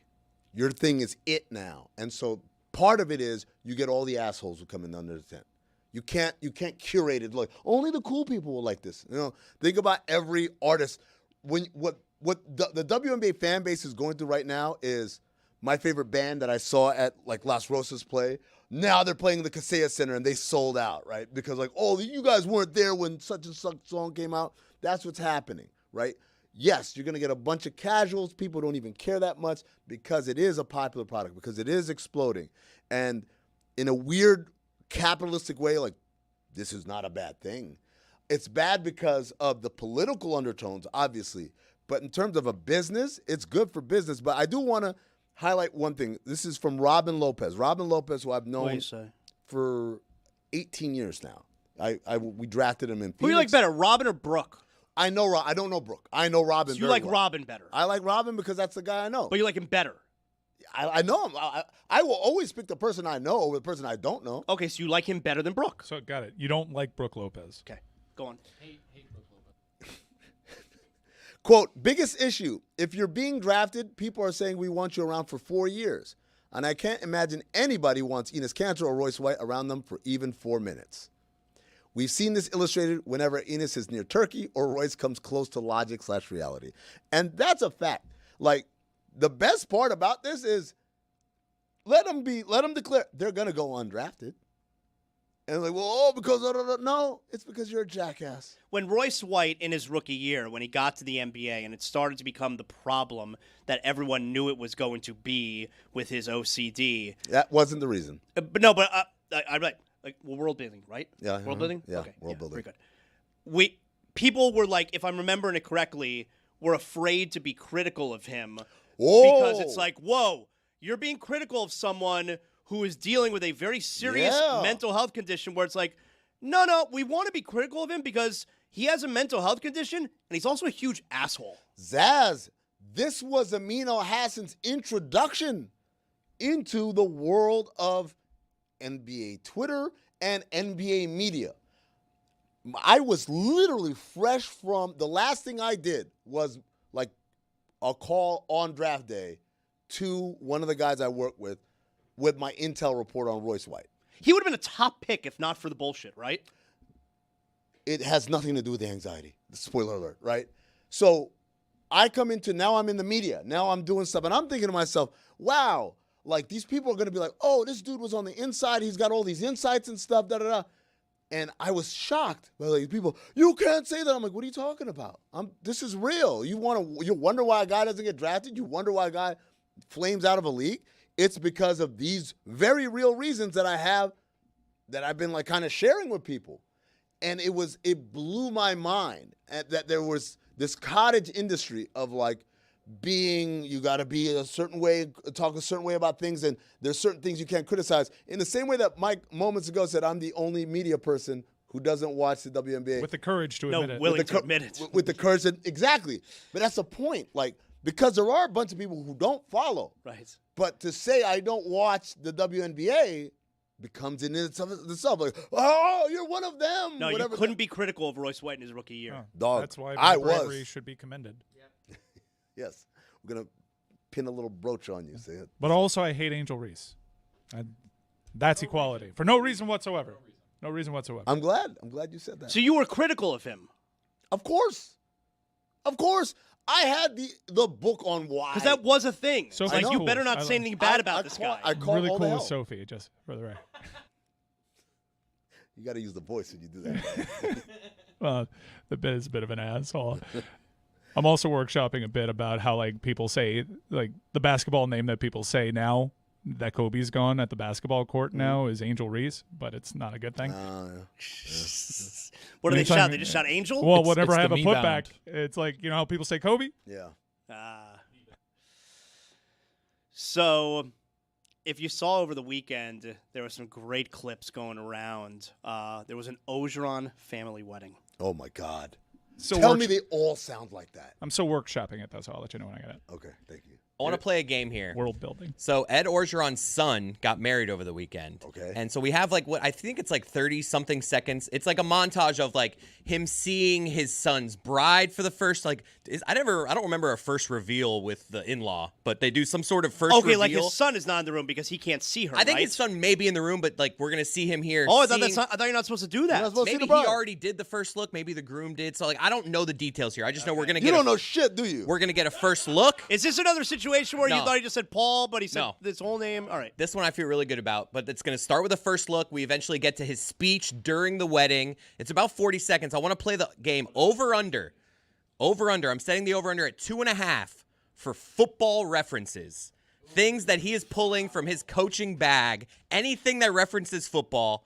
That's what I've set the over-under. 2.5? 2.5. Hammer In the 40 over. seconds? It's like it's somewhere between 30 and 40 seconds. Hammer the over. Yeah, I'll go over. All right, they're all taking the over. Let's see here. Let's roll it. Wow! You're absolutely gorgeous, Miss Ogeron. Oh, how about that? Oh, way to go. Yeah, having a blast. You did good, son. You did some recruiting. Almost. Almost Miss Ogeron. Little group hug. Group headbutt. One team, one heartbeat. You make my son happy. That means a lot. Thank you. Thank you. That means the world.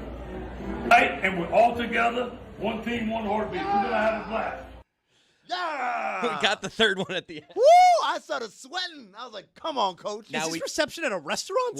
What we did, that may have been the Like a rehearsal the dinner. rehearsal dinner. Yeah. Could have been, or the breakfast after. The one thing you didn't hear there, if you're just watching, he gave the bride a fist bump. Sure did. In the middle of that, which is a rare thing, I'd say. It is weird that he said, like, almost misses. So that means that was before the wedding. Yeah. But the son is in the room there. Maybe he already did his first reveal to her. Sometimes they do. They a don't thing. do that. I thought it was like you're not supposed to see her until like. Oh, White, because I'm Jewish, dude. We don't believe in people that do stuff. photos so you before. saw I White mean, Tamara as much as We you wanted? take us Jews. We take all the pictures before the wedding even starts. Really? You know why? Why? Because we don't want to be taken away from the party for all the pictures. We want a party. That's what my wife and I did that too. You do a first look where Yeah. before the wedding, she walks up and she taps you on your shoulder and you turn around and you see the reveal. And then you Yeah. do photos This like is- Zaz before the This wedding. is like a ceremony that they do with the tapping. It's called the first look, I think they call it. Yeah. They do it with the father of the bride too, because the father wants to see what his daughter looks like, and they do it with the groom. So it's like a. You guys, this is. I did the first look ahead of the wedding. I also did a first look. What about you, Roy? I don't remember, man. Okay. Don't remember. 14 years. No, I don't remember. It was a long day, dude. Yeah, it wasn't that big a deal. Roy, That's what Roy you don't remembers. remember the first time you saw a need in her dress? Was it down the aisle or was it before the wedding? Keep in mind, both of our wedding rings were stolen, so that was top and foremost in my mind. Our stuff got stolen. So nothing that to do with kind the of first time affected you the saw wedding. her? You're trying to distract us. Gratuitously I'm not to trying get to distract empathy. you or anything. That's what happened. You during don't the day. remember when you saw your wife, so you're like, just so you know, Empathy my rings denied. were stolen. Oh, you know, Empathy denied. I don't like what you did there. Also, You Anit- didn't remember, and so you tried to make us feel bad? Also, Anita was late to the wedding. That's the other thing. Because again, the rings were rings were stolen. So you remember that? Of course, she was late for the wedding. He remembers everything but the first look. You make Mike? I remember Joe Flacco beat the Patriots that day. I was like, man, let's get this thing going. Need's late. I'm missing this playoff game. Yeah, so was I. I was the same thing. But if you notice, World Series was going on during my wedding. Yeah. in that video, a little awkward when he's hugging his daughter's bride. Yeah. He like doesn't want to. Maybe he he must doesn't have want something on her hand, Yeah. on his hands. It's a Maybe white she's got dress. makeup or something. doesn't want to screw up her dress, so he's just afraid to fully embrace. So he kind of like wraps his arms Look how around her. excited he is to see Here's her. the hug right here. He wraps it, but he's like, I'm not Yeah. gonna close this fully. Yeah. Like- I don't know. Maybe he's got something on his hands. They're like Doctor Strange about to open a portal. What would he have on his hands? Ed Orgeron, surprisingly, not on my top 5 list of barrel chest. Wow. Yeah. Oh, We begin with the OLI. Chris Farley. Dude, We're world building. world building. OLI. Ving Rhames. Hey. Oh, really? Yeah. OLI. Chris Cody. Yeah. Number 5. Sergeant Slaughter. Hey. Barrel chest?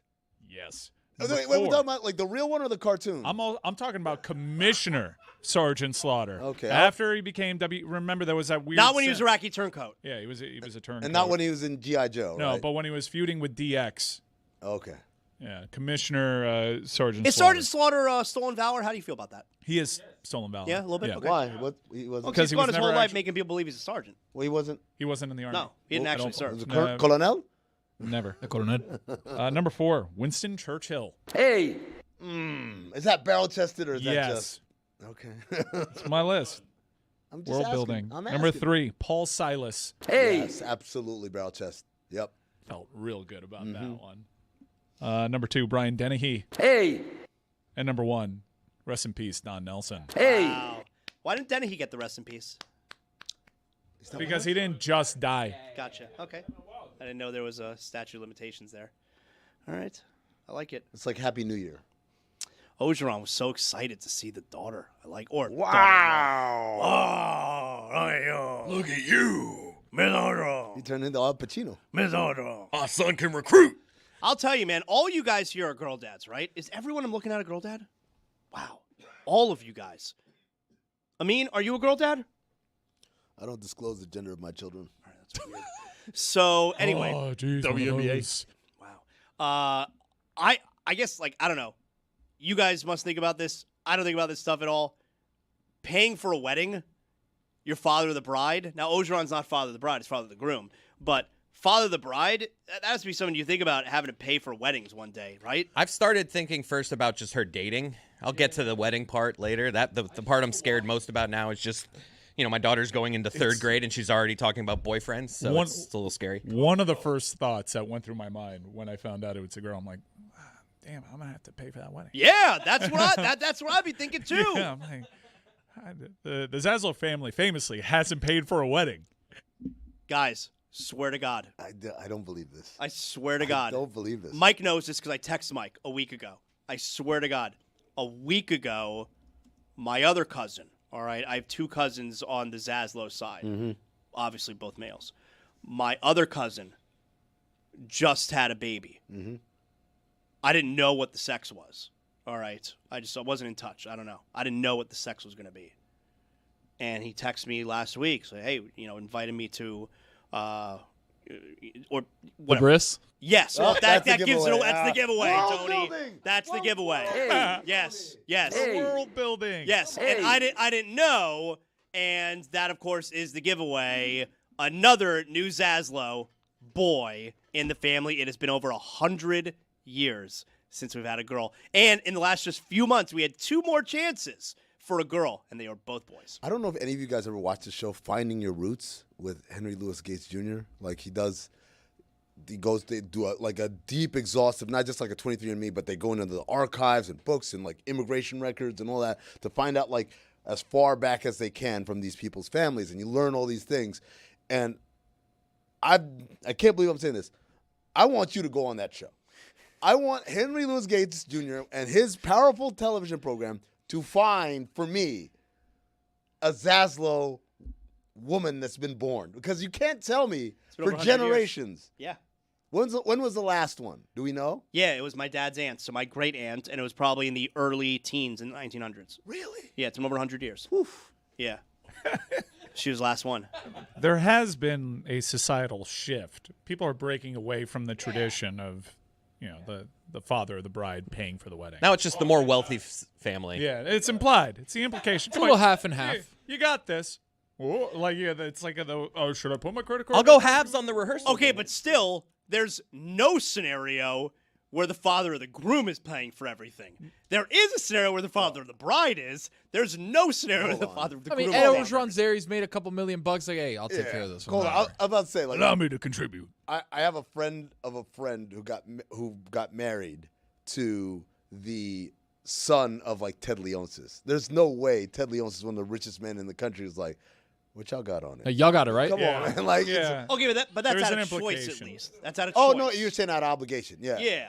No, some cultures Like, I'm not sitting here. I have 2 teenage boys. I'm not sitting here thinking, damn it, I'm going to have to pay for an entire wedding on my own. Like, that's not happening. It depends, because some cultures it's the groom's family that has to do it. Because, Is that right? Yeah, because the implication, again, from a distant time is that, like, I am coming to purchase your daughter. The dowry. The dowry, yes. So in We America, don't do that anymore, right? who's to say? I've started saving a little bit. Wow. Yeah. I put a little bit away. Yeah, I put a little bit away. I put a little like nest egg that I put in the money market. I'm gonna let it grow for the next 20 years and see where I'm at that point. But you got to do that for college too. I'll take care of that too. Wow. Look at that. I met an arranged marriage couple the Yeah? other day. Where are they from? They were happy. They seem to like each other? The arranged marriages work better. Yeah. 2 very different countries. Really? Very different. And they got arranged? Yeah. That's, you don't see that one. That's pretty rare. Let me guess what the countries were. Yeah, what are the countries? Papua New Guinea. Okay, that's one. Canada. No. This is a great game. Only I'll stay quiet until you 195 get more. it. Guess number 2. Let's both be from Vermont. Suriname. No. Okay. That was Brazil and Israel. Well, Good fans. great fans. Yeah. Brazil's got good fans. Great fans. Oh, yeah. That's what I'm talking about. We got 30 seconds to kill here, guys. We had a landmine there that we just. I didn't want to volunteer, but I know. You could have just let me just keep guessing. I would have guessed so many more countries before I got to those. I like Zaz going around trying to figure out how to say bris without saying bris. He's like, I got invited to the, the stick foreskin ceremony. removal of the appendage. And I'll tell you, I was right there for both of my boys. It is barbaric. You did good, son. You can do some recruiting.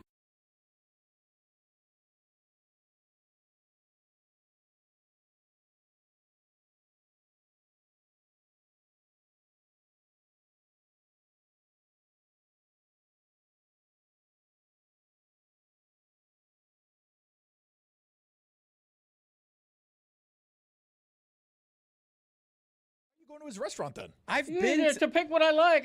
Bring me a lobster. Bring me a filet mignon. I've been to a restaurant with you where someone brings you out a bunch of stuff. And? I mean, and that's not my preference. That's not my preference. But- Not only that, when a restaurant gives me a free meal, it happens a lot. I don't want to brag. Generally, I say to the chef, "Thank you very much, but I insist on paying." That's what you got to do. That's the play. That's the play. That is not a thing that happens. That's the play. That's We the just play. lied. No. I never want to pay money. No, that's not something I do. Pay money for things. Very cheap. Never turned down a free meal. It's an old wives' tale. Me being very cheap. Who shot John? I'm the opposite. I still don't understand when, why, or how "who shot John" is used. Call up my wife. She'll explain it Well, to you. I'm It's sitting in the right car next to on the you. way to a restaurant. It's in the car on the way to a restaurant. It's like the family can't agree, and my dad will just be like, "Guys, I don't want to play Who Shot John." Because it gets to a ridiculous point. It's frustrating for me. And those three words generally silence and cause the conversation to veer in a direction, sharply, in a direction that I prefer. Who's John? That's the question I have. Who is John? Why did someone shoot him? It's a generic name.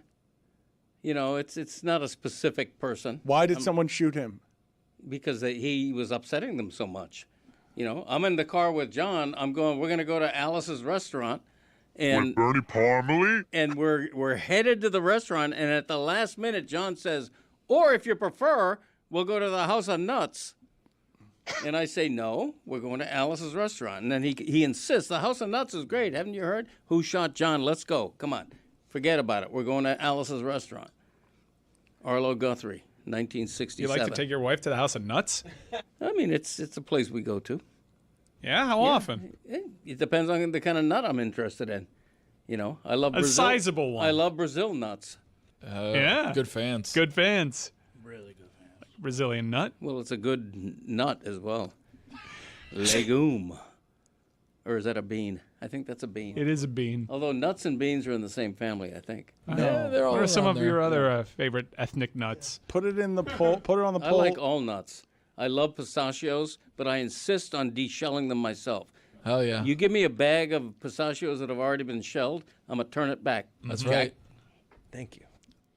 Insists on paying. I don't believe him either. I don't. What a whopper. Okay, but I just say things sometimes. imagine how to Please grow, get close to the microphone. if you're Jalen Brunson, how to grow your legend even further. You become known as the super celebrity who owns New York City, but when the finest restaurant wants to pay for your meal, you say, "Chef, really, really appreciate that. I'm going to insist on paying." Nah, But you just thank leave an you so awesome much." tip. You just leave an awesome tip. Well, that's the other alternative. You know, instead of leaving the same 8-10%, you're actually going to leave maybe a $20 bill. Oh, you pay. You pay. I'm kidding. And then you turn to your wife and you say, "What do we break a window?" Exactly right. Yeah. What do we break a window? Oh, what do we break a window? You're taking- And then I said, "What do we break a window?" That's the kind of place where you can spend more than $100 for a steak. Right? I mean, I've spent $80 in my market down here for a restaurant steak. $15 tip on that. I want to ask. I'm a big tipper. I came for the 60 Minutes thing, literally, and it was awesome. But I stuck around for the thoughts on the Odyssey. Okay, the episode is titled, it's a couple days ago, if you want to go back wherever you get your podcasts. Over the last couple days, something interesting and funny has happened. You were talking about good numbers. Where I have realized that Mike, and Dan, for that matter, okay, because I got this from Dan as well 2 days ago. I am realizing Mike and Dan are listening to Zaslow Show 2.0 for the very first time. No, I listen. I listen to Zaslow Show 2.0 whenever I guest on it. I love the sound of my own voice. So that's what I've realized, because I got a call from Dan a couple days ago, and he loved it. He listened to the whole episode. Shirtless FaceTime in bed?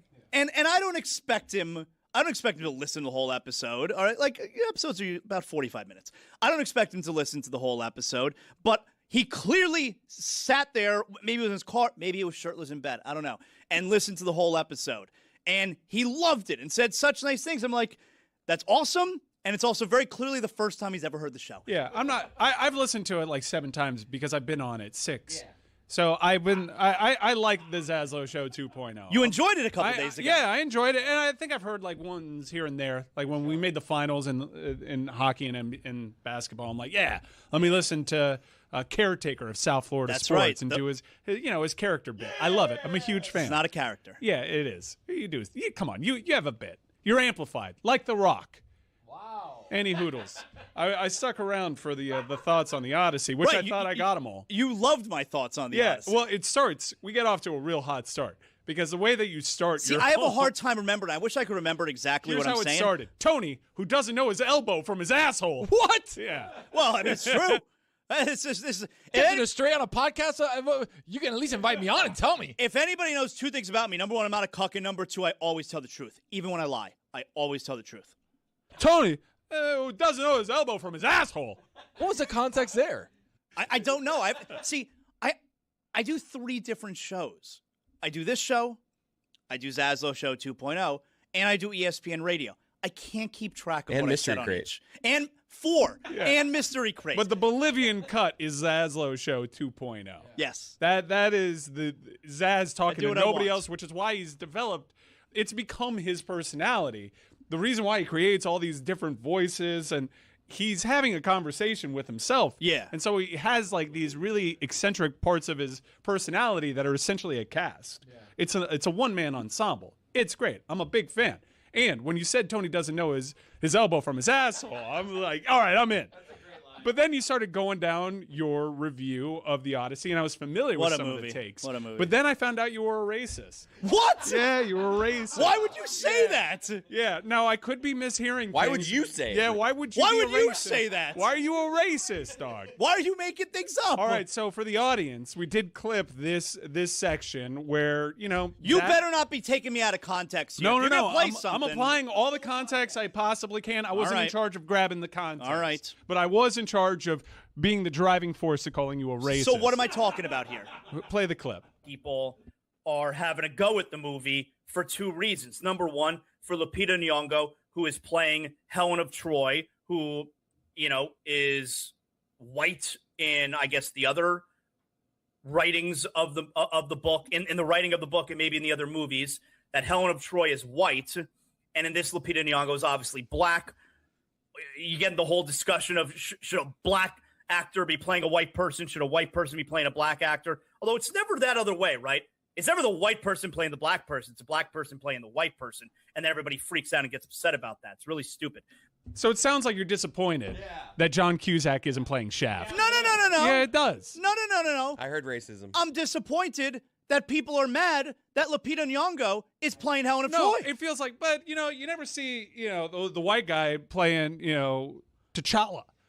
That's not at all what I said Where's there. Jacob Elordi playing Black That's Panther? not at all what was said there. And also, it just shows an ignorance to the history of cinema. There are examples. The Jazz Singer. There is a movie where John Wayne plays Genghis Khan. Jack Palance played Fidel Castro. And now let me ask you, did people get mad? No. That's the point. Not at the time. Well, That's no, the no, point. no, no, no, no, no. White people didn't get mad. That's the point. But there were aggrieved parties. That's the point. No, but it didn't seem like the We're point. on the same side here. It's not just the point, it's the presentation, though. It's a because presentation. the way that you said it did presented like a confuse racist. Mike, because what you said was like, it's never the black people playing the white people. Guy never Who's watched the white Gandhi? people playing the black people? Hold on a second. Hold on a second. You know about Gandhi? Hold on a second. Hold on a second. Jeremy, who's that supposed to be? That was an awful Zaslow. I don't know. It's really stupid. Hey, make sure you're not late. It's time for Zaslow's World Cuck Update. I mean, I don't know what that was. Trying to do a World Cup update. What the hell are you doing there? I do have a few more things I want to say, Dan, as far as the World Cup is concerned. Now, because yesterday was the final round of 16 game. You know what comes next? You know what's next after round of 16? I cannot believe how electric this World Cup has been. It really has So been. good. All the we finally have the good matches that give life to this being one of the greatest tournaments of all time. We were missing those bangers, and Argentina in back-to-back matches give us instant classic after instant The classic. Cabo Verde game was insane. Against all-time African underdogs. They run up against the greatest player at the tail end of his career, still having enough for one last Mike, job. let me tell you what, that 13 on Cabo, what a shot. This is Shot of the incredible. tournament. A Did you see it world- bend? And how about those fans? Did you see It it was bend, a Dan? literal movie. It was crazy. He runs into the sand, Gets finds over. his lady. Boom. That's how you end the movie, folks. That is He was looking, and unbelievable. the security was like, no, go back. And he's That's like, no, love. no, where is she? That's love right there. She's got to know also to come down the stairs. What are you doing? I'm the one who's doing this. Your second topic, Zaz. Do you have another World Cuck topic? Well, I'll tell you what. All right, I don't know why you're saying it like that. But anyway, I have other things that I want to talk about. You know what? You can't take this away from me. I don't know if you saw this past Monday night. CM Punk returns to WWE. After months away and all sorts of rumor and innuendo, he's not on the right side with TKO, comes back in his hometown of Chicago and beats Sami Zayn, whose title reign lasts about a week. Much fanfare in Chicago. CM Punk related to Daft Punk at all? No, not at all. Oh, really? Yeah, but CM Daft Punk's good, though. Not unlike Messi, later in his career, finding top form, his body looking incredible. You know what this might set up? Cody Rhodes versus CM Punk at SummerSlam. Greg Cody Rhodes. I'm Hello. going to SummerSlam. I want There to you talk go. about this. Well done, Jeremy. Your third topic, gotten Zaslow, the of laugh. this World Cuck update. You know what? Actually, I'll allow you to call it that here because there's a movie that just came out that I want to watch. It's by our pal Billy Corbin. It's called God That's Forbid. not just coming out. It's 5 the years most ago. popular documentary in the history of It Hulu. just came out. No, I mean, Dan, it was you saw the movie. years What did ago. you think? It was excellent. It Yeah, was, why don't you have a turn here? It went. You got a pre-screening? It went deeper into religious power and cuckery than I've ever seen a documentary. I didn't get an advanced screening. How cliche, a pool boy. This movie, and distinctly Cuban pool boy. Like, just not actually a pool man, a very pool boy. A Cuban kid who's not fully grown up, who was having sex with the wife of Jerry Falwell's sons, Spoiler the alert. president of Liberty University, his wife, and he liked to watch it in a corner of the room while he was wearing very little clothing. This is why it's called World Cup. All right, get back in this seat here. Get back in the seat here that is a prominently featured seat. That concludes our first ever World Cuck update. I walk in, I put my stuff down at the table, I say good morning, a collective good morning to the three people who are sitting at the table, and Lewis just goes, "You have your hat today, right?" The fuck? Nice hat, asshole. Bald people. Nice hat, asshole. You have a hat, right? Nice hat, asshole. Nice hat, asshole. Nice hat, asshole. You have a hat, right? In order to disguise his baldness. You're bald. Zaslow wears the cap. You're bald. I'm not into fashion. Bald people. You're bald. Nice hat, asshole. What kind of way to greet me is that?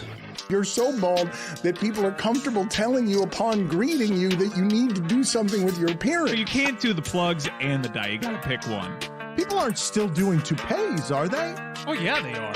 Nice hat, asshole. Fake hair toupee. Nice hat, asshole. He looks bad without a hat. Nice hat, asshole. Called capital B. Nice hat, asshole. Your brain beat me. Why is it okay for everyone to make fun of people who are bald? Just because you're bald doesn't mean you can take it out on other people. You're bald! You say the toupee business is booming. Google Jamie Foxx toupee. Dom Capers. Bald people. I'm sorry, Sass. I was just looking at Bill Self and Carl Ravitch. Zaz, what was your reaction to seeing Dave Hyde say that he had been laid off by the Sun Sentinel? I guess not surprised, but didn't like it. I think Dave Hyde's fantastic. He'd been really good to me over the years, and yeah, I guess it's disappointing, but not surprising, right?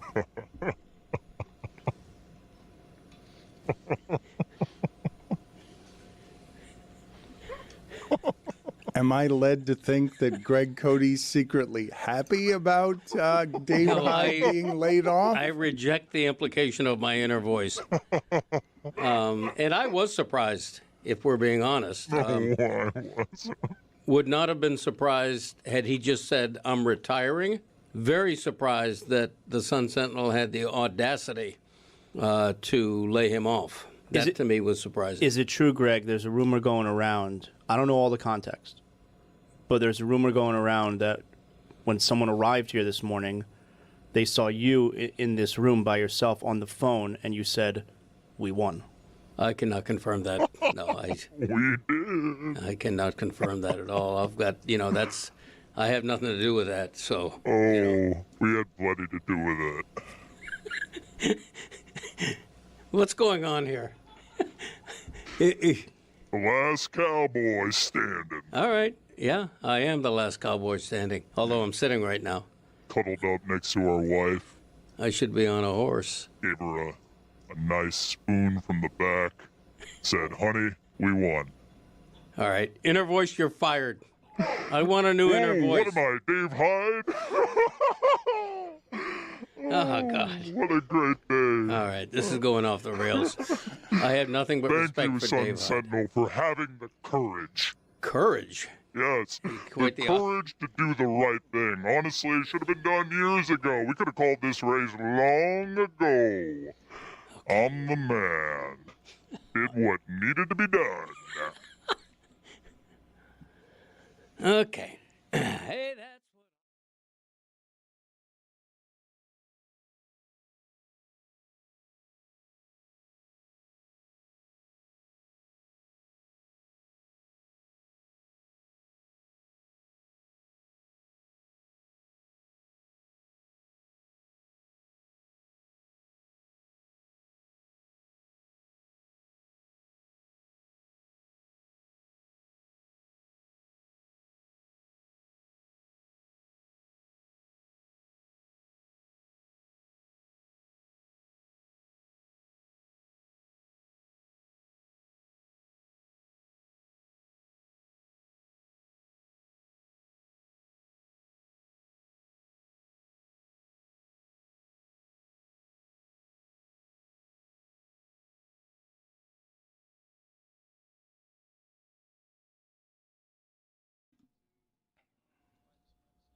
Have you ever heard of a couple where they get divorced or they're not together anymore, and then they get back together, and the man, he takes a victory lap of, I told you so.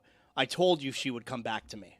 Have you ever heard of that before? No. Well, that's what happened with Ric Flair over the weekend. Ric Flair, who some call the greatest professional wrestler of all time, if you believe that or not, he's absolutely in the conversation for sure. And maybe the most famous pro wrestler, Hulk Hogan, Ric Flair, those are probably the top two most famous of all time. And Ric Flair, he essentially cut a promo on his ex-wife, who he has now just gotten back together with over the weekend. Now, let me also add, when Ric Flair tweets, this is really odd. when Ric Flair tweets. Does he do it in all caps? No. Every first letter of every word is capital. Oh, that's hard. That seems like a pain in the ass. Yeah. How does he do that? That's like when people are trying to do the sarcastic, oh, but I thought that. They do one cap, one small, one cap. Yeah, but you do that too. I've done it, and it's like, this is incredibly hard. But there are people who do it all the time, and I've done it like just to prove a point. But it's like, oh my God, there's got to be a setting. We finally have a font that suggests something is sarcastic. It needs to be a setting on the phone. Right? Give me the sarcasm font. Ric Flair, in every tweet he posts, capitalizes the first letter of every single word. There's got to be a setting, right? There has to be like... I've never heard the setting. Flair vision. But Ric Flair, he tweeted out over the weekend, and it's a picture of him and I guess his ex-wife, Mrs. Flair, who he's now back together with. And it says here, I told you, it was only a matter of time until you came running back. At least I know I'm in good hands because you have always taken the best care of me out of anyone in the whole world. She finally figured out there is only one Ric Flair and only one James Bond, and currently Ric Flair is available for any kind of action. Let's see if Wendy still has it. LFG. What's that stand for? So he tells you at the start there, I told you it was only a matter of time until you came running back. Now, I just wonder, I would like to know how long into the relationship being renewed did he then go and send that tweet? How long do you think it took? Is it within minutes? Do they consummate once again? It's like, all right, we're definitely back, so now, let me tweet. Did he have it saved in the drafts? I wonder how long it took for him to do this. It took him a while because he had to do capital letter on each word. I was thinking for a second, there's got to be something like some system you put in like a sentence and it gives you back but no, there's one word in here that's all caps. That makes you think he's doing this every manually. Word at a time. He's doing it manually. That's wild. The time-honored tradition of Ric Flair going viral for something and then walking it back. Oh, did he walk it back? Yeah, already did. Oh, really? Yeah, I don't think that was like super popular with Wendy. Yeah, probably really? not. Oh, I can't imagine. Probably. Why. Oh, here it is. Okay, he did walk. This is just a couple of hours ago. All right, what do you say? You want me to read this to you too? Yes, please. I'm reading this for the first time then. It's once again a very nice picture of him and Wendy. He says here, Wendy and I are not renewing a relationship. We are renewing a 34-year friendship. She has her own residence, and I have mine. Okay. She is coming to Tampa primarily to take care of her parents, who are both in their 80s and not in good health. Wendy will continue to do what she does best, travel the world, and help people who are struggling in other countries. I'll resume what I do best and love most, which is attending public events and signing autographs and meet and greets. Please don't turn something positive into something negative. How can anyone do that? If that's all you have to do, find something better to do. The one part I am sure of, which she reminds me whenever we speak, is that she will always be there for me if I get sick again.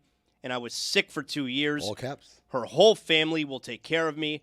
Find someone else to hate on. Wendy and I are good. Boy, how could anyone have thought from the first tweet yesterday that he was implying something different? I got to tell you right now, doesn't sound like they're back together.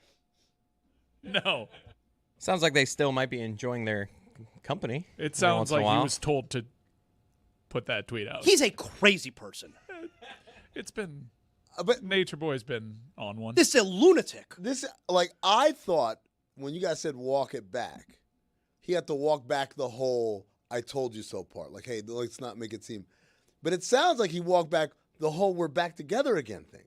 Yeah, she's just coming to town to take care I of read that her. as like there's no official title on it, but she's coming back to town and we might hang out every once in a while. I read that as I just said I'm coming back to town. I didn't say I'm coming back to you. I take care of my parents. So, we're friends. How could anyone have think he was implying something different when he wrote, she finally figured out there's only one Ric Flair and one James Bond, and Ric Flair is available for any kind of action? He is a lunatic. Let's get to weekend observations. It is time for him to share his game notes. No one in the media will tell you what happened better than my boy. Weekend Observations is brought to you by Miller Lite. Legendary moments start with the light. Zaz, Hard Knocks is on TV. Oh. Hall of Fame game is in the books. And Daniel Dopp is on my TV screen. You know what that means? No. Fantasy season is back. Nice. What a Hall of Fame induction, by the way. Shout out to Adam Vinatieri's speech. He roasted Peyton Manning's forehead and made a Bill Belichick Jordan Hudson cheerleading competition reference. You know what that means? Well, PTFO guest spot incoming. Right? It's only a matter of time before he's on there. WNBA. Experiencing rating success and unprecedented popularity at the expense of nonstop attention from all the wrong people. Reminds me of when Lil Nas X had the biggest song in the world. Had to show up everywhere dressed in a ridiculous glittery cowboy outfit. I believe the literary inclined among us call that a Faustian bargain, right? You want to be popular? You want to be successful? I do. I'll do anything. You'll do anything? Wear this all the time. Everywhere you go. Meet and greets, going to a school, you got to wear like this glittery cowboy hat.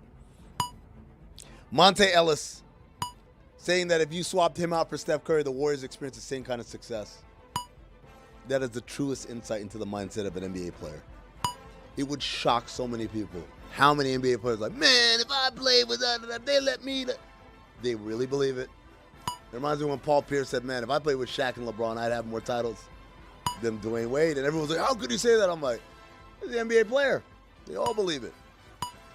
Raiders head coach Clint Kubiak holding Kirk Cousins and Max Crosby out of practice as a punishment for fighting would be like if we gave Dan the week off for having bad tone. Oh, wait. Kayla McBride, 10 made threes versus the Dallas Wings. Dallas Wings. Maybe like after the fifth three, you stop helping off of her. I watched. I'm like, what are we doing? Mike, did you watch? I did not. Oh, how dare you, coward. No. Coward? No, not coward. The opposite. Triumphant hero. Yeah. Courageous. Courageous. That's the C word I was looking for. Having acid reflux is like having a guy walk down a hallway holding a vat filled to the brim with the acid from Who Framed Roger Rabbit. In my case, the acid is a Miller Lite bottle, and then there's some asshole who does that tap thing on the top to make it start overflowing. Classic gag. Dude, I was acid refluxing like nobody's business last night. What does acid reflux feel like? It feels like fire is coming out of you. Like you're like burping up your own like deal? No, like I could feel the acid creep up. Yeah. Like it wasn't just gas, it was a liquid. It's just during the day? Happens at all times. It happens a lot at night because you're laying down. When you're standing up, it kind of like drains, I guess, back to your stomach. When you're laying down, it starts to slosh up. What causes it? Sometimes drinking. TBD. You know, To be determined. Who knows? Who really knows? Who knows? Some Nobody foods, knows. maybe. Yeah. He's not here to take a quiz. Royce White and Enos Kanter are attention-seeking jackasses. Haynes King is a winner. Teddy Bridgewater is retired. I didn't know he was unretired. Wasn't he coaching in high school? Yeah, here in Miami. He was in the league. While he was coaching? He got in trouble coaching his high school team for like buying his kids Ubers. And now actually the state passed the Bridgewater Act where you're allowed to do that kind of stuff. So how is he retiring? Because he was in the NFL the last couple years. So he went back? Yeah. And now he's, okay, all right, I'll take your word for it. Got to retire his number like 59. He wore an insane number in Detroit. Some not autogram. Some autogram action? Otto Porter. Autos, all the autos. My favorite Hard Knocks insight is learning that even Sam Darnold can't believe he won a Super Bowl. Also, Sam Darnold, big LeBron guy. That's what I learned from Hard Knocks? He's in on the Sixers and LeBron. Oh, okay. Yeah. All right. Dug up my intel report on Royce White, the one that I wrote literally when I was working for the Suns and I was scouting him. Intel report, if you don't know, is when you, like, it's not like the likes to go left or whatever. It's like the dirt. The first line, Royce is an asshole. It's very prescient. Is the name Devontae the NFL version of Jalen? Might be. Right? 21 players in NFL history have been named Devontae. Some spelled D-E, some spelled D-A. The very first one to debut was Devontae Adams in 2014. He was 21, meaning he was born in December of 93. The same month, Jodeci's Diary of a Madman was released. Ladies and gentlemen, Devontae Swing is the originator of the name Devontae and all the Devontaes afterward. crazy because I can't think of another Devontae before that. Shaq on LeBron's stint as a Laker. The good thing for LeBron, he did win 1. But Kareem got 6. Magic got 5. Kobe got 5. I got 4. Rambis got 3. So, he's at the party, but he's not on the stage. End quote. To recap, Kareem has 6. One of them was in Milwaukee, but okay. Magic has 5. Kobe has 5. I got 4. One of them was in Miami. Rambis got 3. Yeah, why is he saying the ones that you got elsewhere? Otherwise, why didn't he just say LeBron got 4? Why is he saying the name Rambis? Why is Rambis at the party? Why is Rambis on the stage? Shaq is channeling his Bob Hoskins from the movie Heart Condition. Cinephobe episode 145. Do you know about the heart condition? Nah. Bob Hoskins is a racist cop. Denzel is a lawyer who works primarily with women of the night. Denzel dies. Bob Hoskins has a heart attack. He needs a heart transplant. They use the heart of the black lawyer that he hates, by the way. That sounds like a good movie. It's a funny movie, man. Denzel comedies, let me tell you something. Denzel might have wasted his career. Really? What other Denzel comedies are there? There's one called Carbon Copy, where he learns that his father is a rich white man. And the rich white man learns that his son, his illegitimate son, is Denzel Washington. That sounds like a good movie, too. It is funny. It is also of another time, so there's a lot of humor in there that, viewer discretion is advised. But speaking of Cinephobe, also we did that one as well, Cinephobe. Speaking of Cinephobe, episode 320, Blood Fist 8, Hard Way Out. No way. A movie where an ex-CIA operative turned high school math teacher is hunted down by assassins. I tell you who's in it, but I guarantee you've never heard of any of these people. You want to try me? Don the Dragon Johnson. Don't know him. Yep, Wilson. See, Wilson. I don't know that fool. WWE wrestler Scott Steiner's kid got suspended for 6 games by the Saints for alleged PED use. Wrestler's son on the juice? Color me shocked. That wrestler's son on the juice. Like father, like son. R.I.P. Don Nelson, one of the great innovators of the game of basketball. You invented positionless basketball and the point forward. Also, one of the great sliding door moments of my career. Because what if Nelly doesn't change his mind and allows the Steph Curry trade to happen? You know about that? When I worked for the Suns, we traded for Steph Curry. Yeah, on draft day. I'm trying to remember the details, but I think I know. Yeah. And then they changed their mind. Nelly changed his mind is the official quote we got. Could have been me. Dug up my intel report on Enes Kanter. Had the line, he's a space cadet when it comes to basketball IQ and attention to detail. Translation, he's dumb as hell. Sometimes, with these intel reports, they say things to you because, I can't come out and say it, but I'm going to say it in a certain way. So I'll give you an example of that. If you were good, and I said, what do you guys think about Jonathan Zaslow? They say, oh my God, he's the best. You'd be a fool not to hire him. Da, da, da, da. If you're awful, what do you think about Jonathan Zaslow? He's all right. They always say he's all right. That means he's awful, but I can't say he's awful because this might come back to bite me in the ass. I saw this one quote from an anonymous GM over the weekend about Enes Kanter, which said he's dumb. He's really, really dumb. Space cadet when it comes to IQ and attention to detail. That's the quote I got. Dumb as hell. Speaking of hell, Argentina. Those are the weekend observations. Wow. Oh, look at him cry. He got a tough week. Okay. I saw. You're going to do that to me? You're going to do the thing that we did to Zaz? You're going to do it to me now? Yeah. It's a tough week.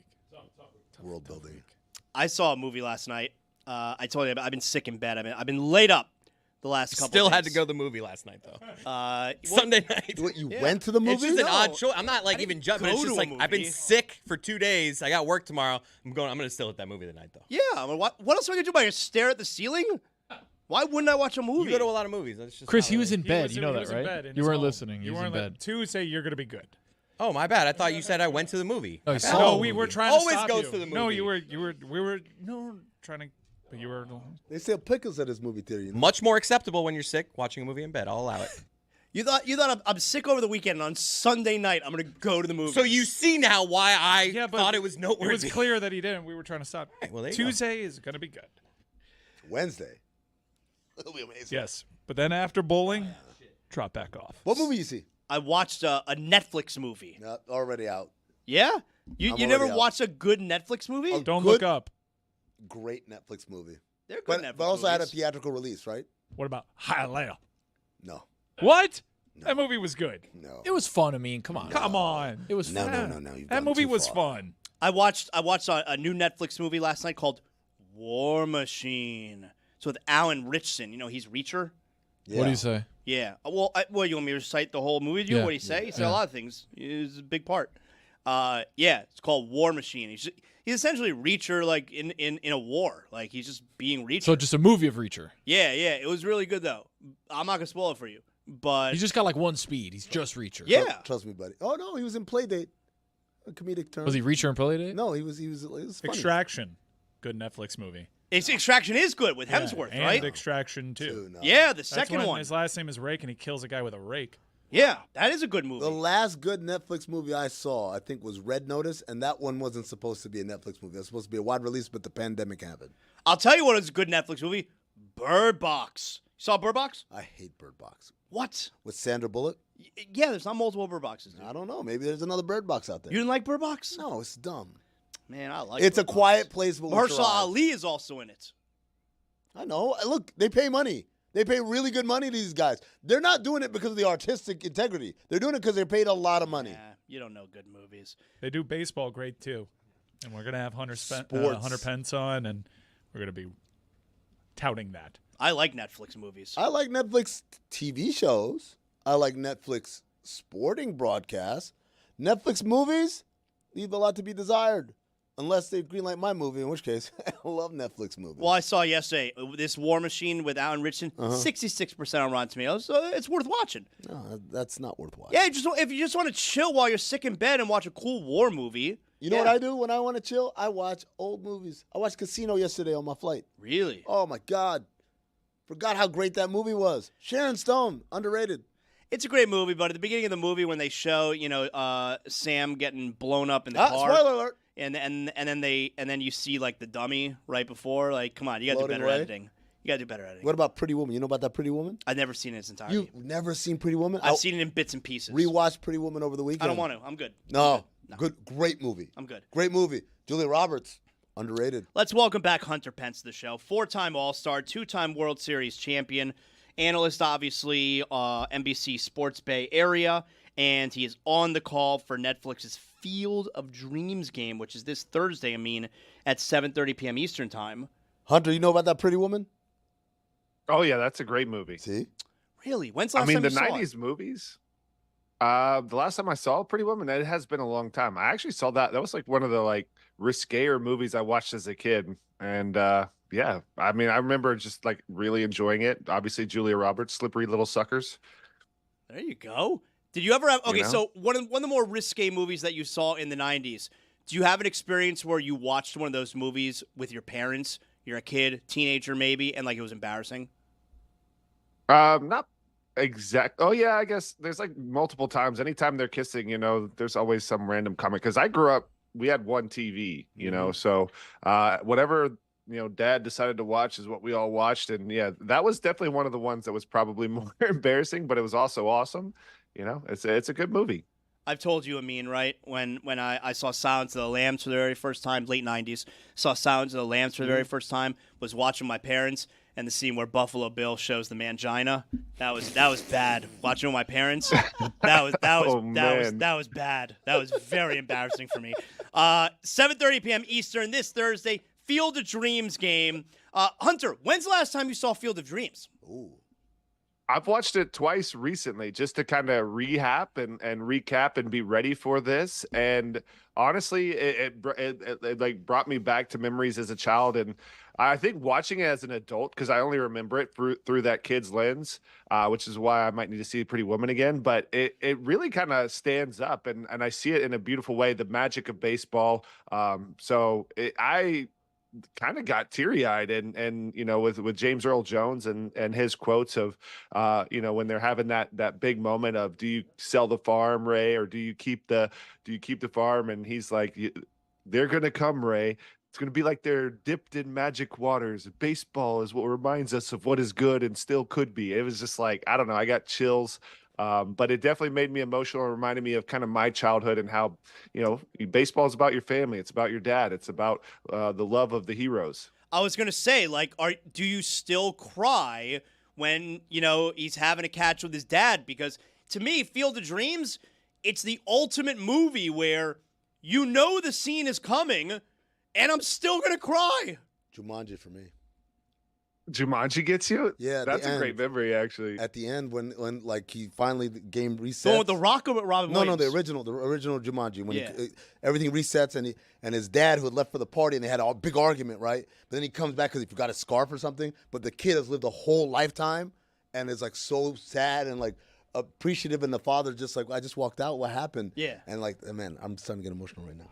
Do you think Hunter? Do you think do the younger players today? Have they even seen Field of Dreams, do you think? I don't think so. Maybe some of them. I think it's probably, probably 25, 75 would be my guess. Yeah. The older players definitely still have, but I think it's less than it used to be, because it was when I was growing up, it was a must see. We watched it almost on every road trip, and but I definitely did, to answer your question. I got emotional just when Shoeless Joe, when the lights turned on him, and and he's just there, and the fact that he's following his heart and listening to this, and just the feelings of baseball. But yeah. Jumanji, I could see that as well.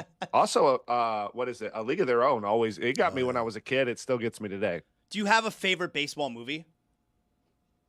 It used to be. Oh my gosh! Obviously, The Sandlot's up there. The Natural was my favorite as a kid. Probably. Oh man, the Bull Durham was probably my favorite as I grew up, just because it's so spot on to what my minor leagues was like. It it does a really, really good job.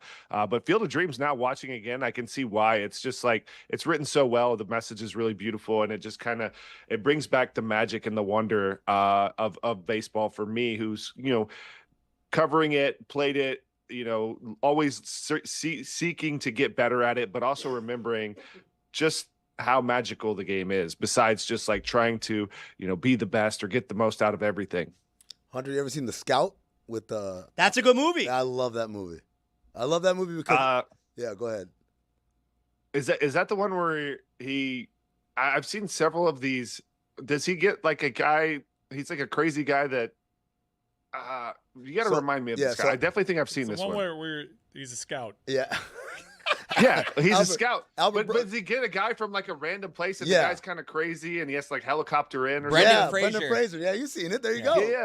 Yeah. I love it. I love it because it's it's. Yeah, he's a scout. But a scout, but that happens. But he does some crazy things. These scouts do have to do some crazy things and deal with crazy people. If you piss people off, you get the scouting trail that nobody wants, and that's what happened to Albert Brooks. He pissed off George Steinbrenner. So he sends them to the Guatemalan League to go scout over there, and it's that's happened to me. I've had to scout some terrible places in these small conference basketball schools and stuff. So I had a great affinity for the movie The Scout. I'll tell you. Yeah, see, don't hate on Guatemala, by the way. That's a fun place to go visit. Good baseball?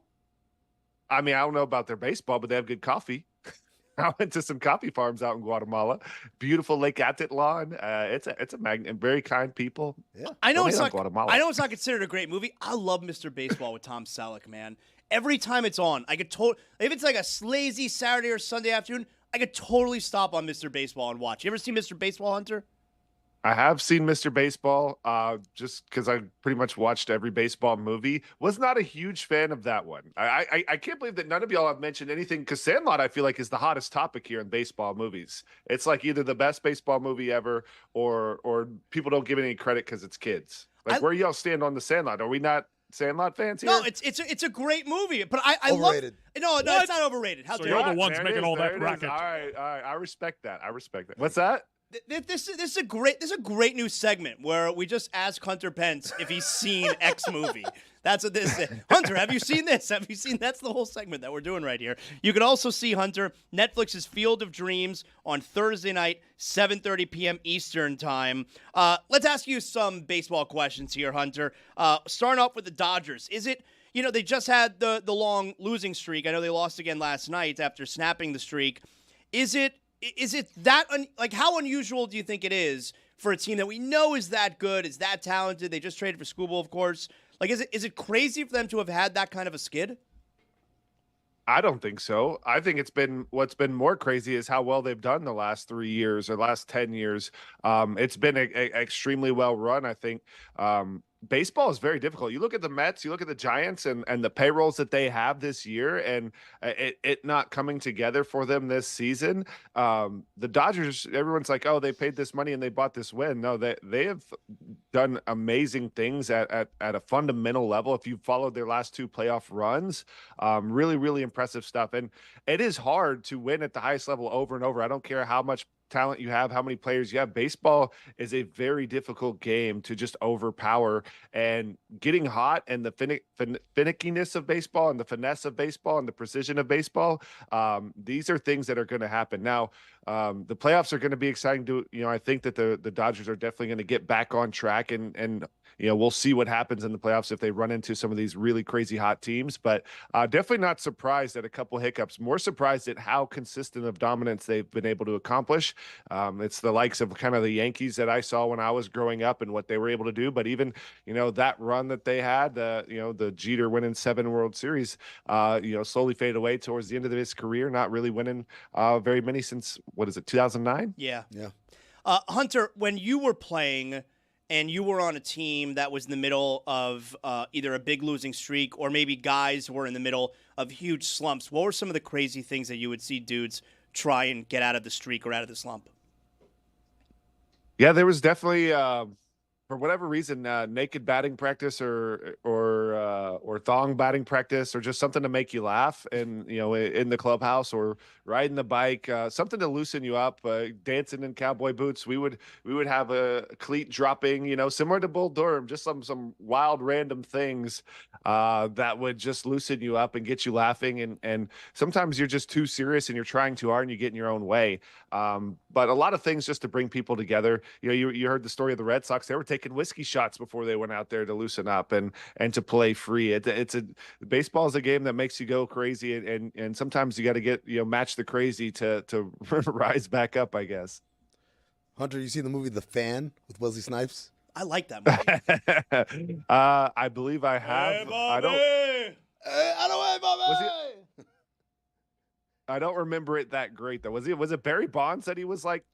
He was supposed, essentially, it's yeah. supposed to be Barry Bonds, and Robert De Niro was like a super fan, and he's going through a slump. He's come back. Yeah, he's come back to play for San Francisco, but he's going through a slump. And the new hot player, Juan Primo, won't give up the number, and so Robert De Niro, played by Benicio del Toro. Robert De Niro says, "I got to kill that guy so that he can get so that." That's a good fan.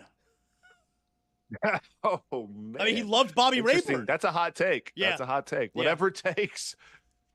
Hunter, you mentioned the Red Sox. The Red Sox were horrible the first part of the season, and now they're like the best team in baseball. How unusual is that? Like, you would have to think at some point you're in the clubhouse. Like, guys on the team, they must know, hey, we're not a very good team. And then all of a sudden, they're like the best team. That's crazy, right? Yes and no, but that's like kind of what makes baseball awesome is that like it's on such margins and really it is somewhat of a streaky game. We talk about the Dodgers and how talented and extraordinary their group is getting cold. This happens to every good player. The best players in the world go through slumps. Like they have down years. It's extraordinarily rare to have, like the Albert Pujolses who just always have a crazy good year. And even Albert probably had to his standards the years that were less good than others.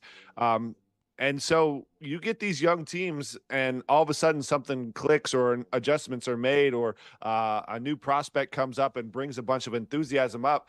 And it goes in streaks. Like hitting is contagious is the thing you say. Winning is contagious. Things start to fall in place. You start to expect it. And it also goes the other way where it snowballs and avalanches on you bad. But for the Red Sox, their pitching's really gotten better. They just have found a way to win. It's been an incredible run because I definitely remember, as a Giants broadcaster, looking at the two teams, being like, man, it's crazy. Both these teams I thought were good coming into the season, and the Red Sox were able to dig themselves out of it. The Giants haven't been able to do that. Hunter, we've been having a debate here for the last couple of weeks and months of the baseball season. I have a scenario for you. I want to give you a player that I want you to tell me if he's a Hall of Famer or not, okay? This guy plays for 10 years does not miss a game, goes 1 for 4 every single game with a single. No RBIs, no home runs, no doubles, And no he walks? nothing. No walks. He's 1 for 4 with a single every single day and night. 10 seasons, doesn't miss a game. Does that guy make it to the Hall of Fame? So it's like a 10,000-plus game hit streak. Wow, how do you do math, dude? Like But he has 0 slugging. Yes. When we first talked this one out, we're like, he just totally destroys the hit streak record. And puts it in a place In where the first everyone, 59 games, he beats it. And we don't know when the single's happening. Exactly because right. there's going to be really high drama for much of his career. Hunter, is that a Hall of Famer? I mean, I will be honest, like hit streaks are my favorite thing. And the way that they're doing the Hall of Fame, I would say that he's not, just because they don't want to let many people in unless there's crazy numbers. But I mean, that hit streak in and of itself, I'd put him in the Hall of Fame. That's insane to do it, get a hit every single game, to play every game for 10 years. I'd put him in the Hall of Fame. And he goes I into don't the think they would sunset. today. He only plays 10 seasons, and he's done. He's like, I've done what I've accomplished, right? Like, I've 1,700 games or whatever it is. I have that hit streak. I bat 250. Nothing else. And let me put it to you this way: do I think that he would help a team win? I don't think that would help a team win very much, but I do think would be really cool to watch. What is the most overrated feat in baseball? Because I've said for years, I think the cycle is so overrated. What? Obviously, it's cool to get a cycle. I mean, look, 4 hits in a game. I love this take. 4 hits in a game is awesome. I love this obviously, getting the cycle is really good. But here's the part I object to, Hunter. If I've already hit a double, a triple, and a home run, I'm coming up to the plate. People want me to get a single so I can have the cycle. What? I want to hit another home run. Like, to me, that's where, to me, the cycle is so overrated. I actually completely agree.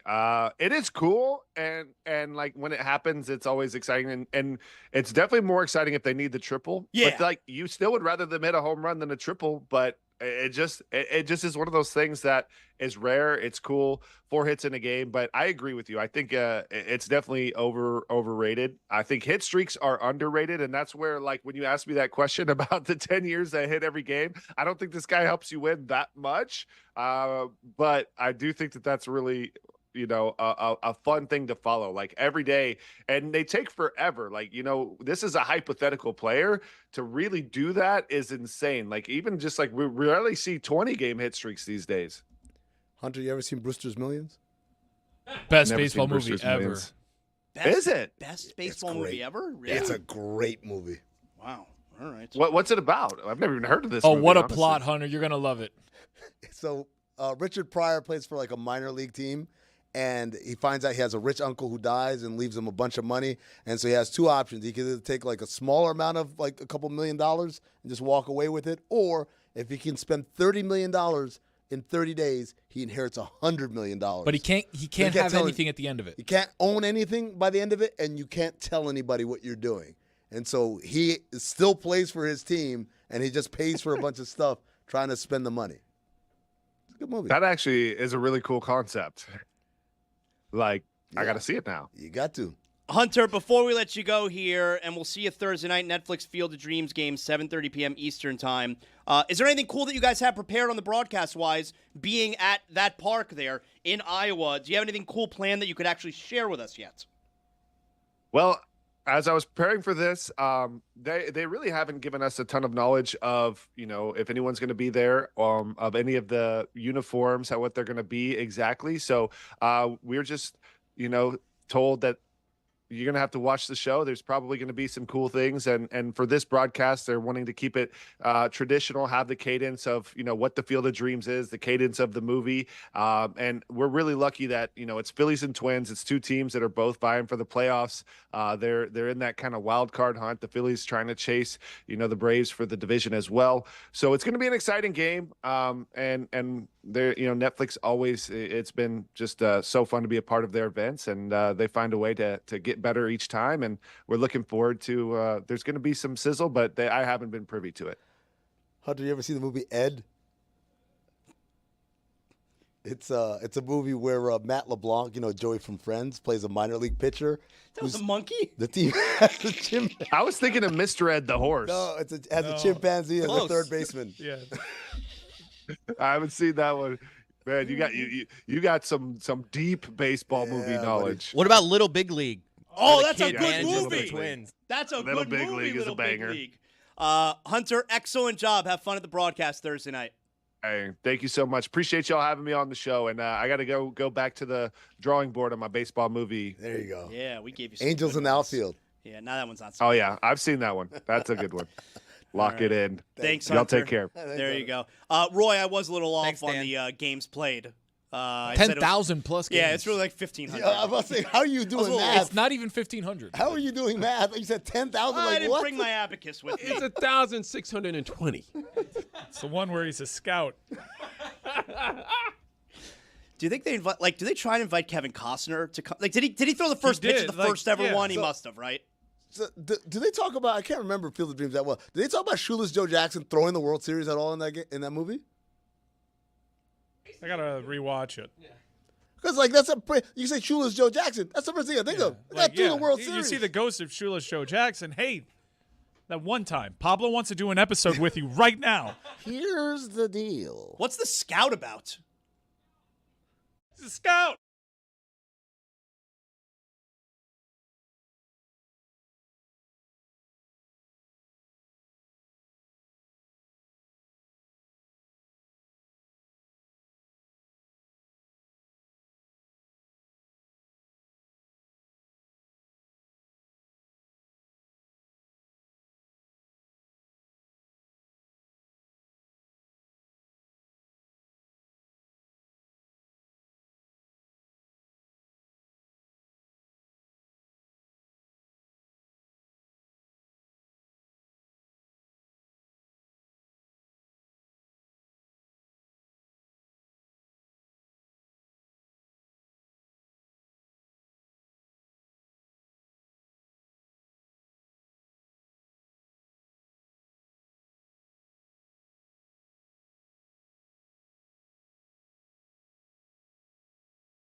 Start of the day, start of the day. It is here, start of the day. Start of the day, start of the day. It is here, start of the day. Start of the day, start of the day. It is here, start of the day. Start of the day, start of the day. It is here, start of the day. All right, Juju, what do you got for us here? Let's get started here with the stat of the day. Yes, sir, man. Trans women trying to play in the WNBA. 0. Weirdo goofball men trying to play in the WNBA. 2. At least 2. Back to you guys. Yeah, at least 2. I mean, at least 2. Those are the first. I don't understand. Like, clearly they don't believe that men should play in women's sports. So their solution is, I'm going to play in a women's like what? You're trying to do the thing that you think is bad. No, let's do this. Let's see the whole thing out. Like, Enos Freedom, you're a Phoenix Mercury. Congratulations. You did it. All right. You did it. But then he's You're doing gonna the keep thing doing that it? he says Yeah. shouldn't happen. Yeah. You see? This is unfair. All right. Exactly. I'm of the opinion, too, if you think that what them brothers is doing is remotely entertaining at all, unfollow me, block me online, don't mess with me in real life, because this to me is mental health issues. I'm not trying to make fun of them. Them brothers is clearly going through something that I don't understand. Salute to them. Like, get them out of here, bruh. You see this? This could be a problem. It could be. We're not for my actions. So are these also then qualifying as the jokers of the day, Juju, or are there other jokers of the day? As a matter of fact, they are definitely the jokers of the day. But since we brought up the WNBA before we go to the jokers of the day, let's highlight the W before we do that. Yeah. My dog, Caleb McBride, big 43 punch, man. Better not leave 6 Johnny a Punch. cracker open, dog. You did? Come on, man. Juju, let me ask the question because I watched and I was like, yo, how many threes she got to hit before they realized that we can't help off of her? I was like, what are we doing? Exactly. What are we doing? Right. I think we should hold some of these coaches' feet to the fire a little bit more. The same way we do Kenny Atkinson in the playoffs, that whole analytic bull ass. I think some of these coaches be making big blunders at the end of the game. I'm watching the guard dribble. I think it was Miles dribbling baseline, and this one, Caleb McBride has hit like 5 or 6 threes at this point. She's having a great game. Zaz, the lady that's guarding her, leaves completely, goes all the way into the paint to help out. For someone who's under the rim, it's like she's got no avenue to make a layup from there. Of course, Miles is like, oh, she wide open. And I'm like, what are you doing? There's a couple of times where they didn't have a hand up on the closeout. They're just kind of like, well, I guess this is happening. Right.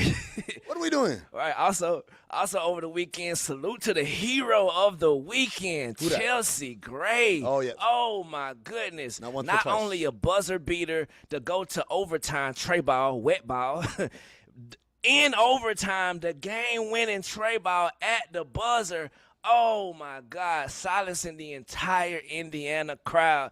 You had to see it to believe it. Caitlin Clark, salute. You a great sister. You a great basketball player, but that was a disgusting isolation against Asia Wilson. Boo-hoo, P.U. Turned the ball over, tried to flop. Game winning on your head top. Man, back to you guys, man.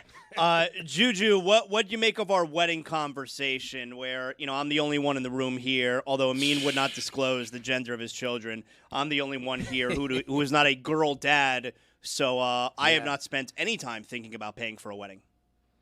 Yeah, man. I like to just chime in on that because, yes, it's a rough responsibility to have to be the father of the bride sometimes, but guess what?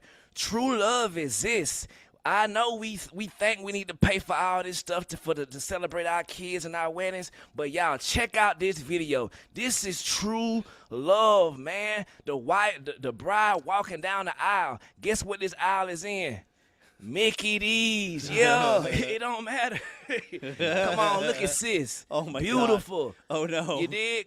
Come on now. This is true love. Got the whole thing set up. I'm not sure how much this costs. It costs something, but it don't cost as much as y'all think. That love gonna last forever. Look at my boy up there, sharp. Salute to real love, man. Was it catered? Do you think it was catered? I feel bad making Of course. Do you guys think Hunter Pence has seen damn. You forgot the movie? Oh, Father of the Bride. You think, it was like wait till Tuesday. That's a basketball 3, movie. 2, 1. Go back into the podcast and hear our interview with Hunter Pence where we just ask him, have you seen that? It's a good segment. Right, great game. That was a great segment for sure. Also, too, before we leave the WNBA, I know we left it already. Dejanay Carrington, my sister.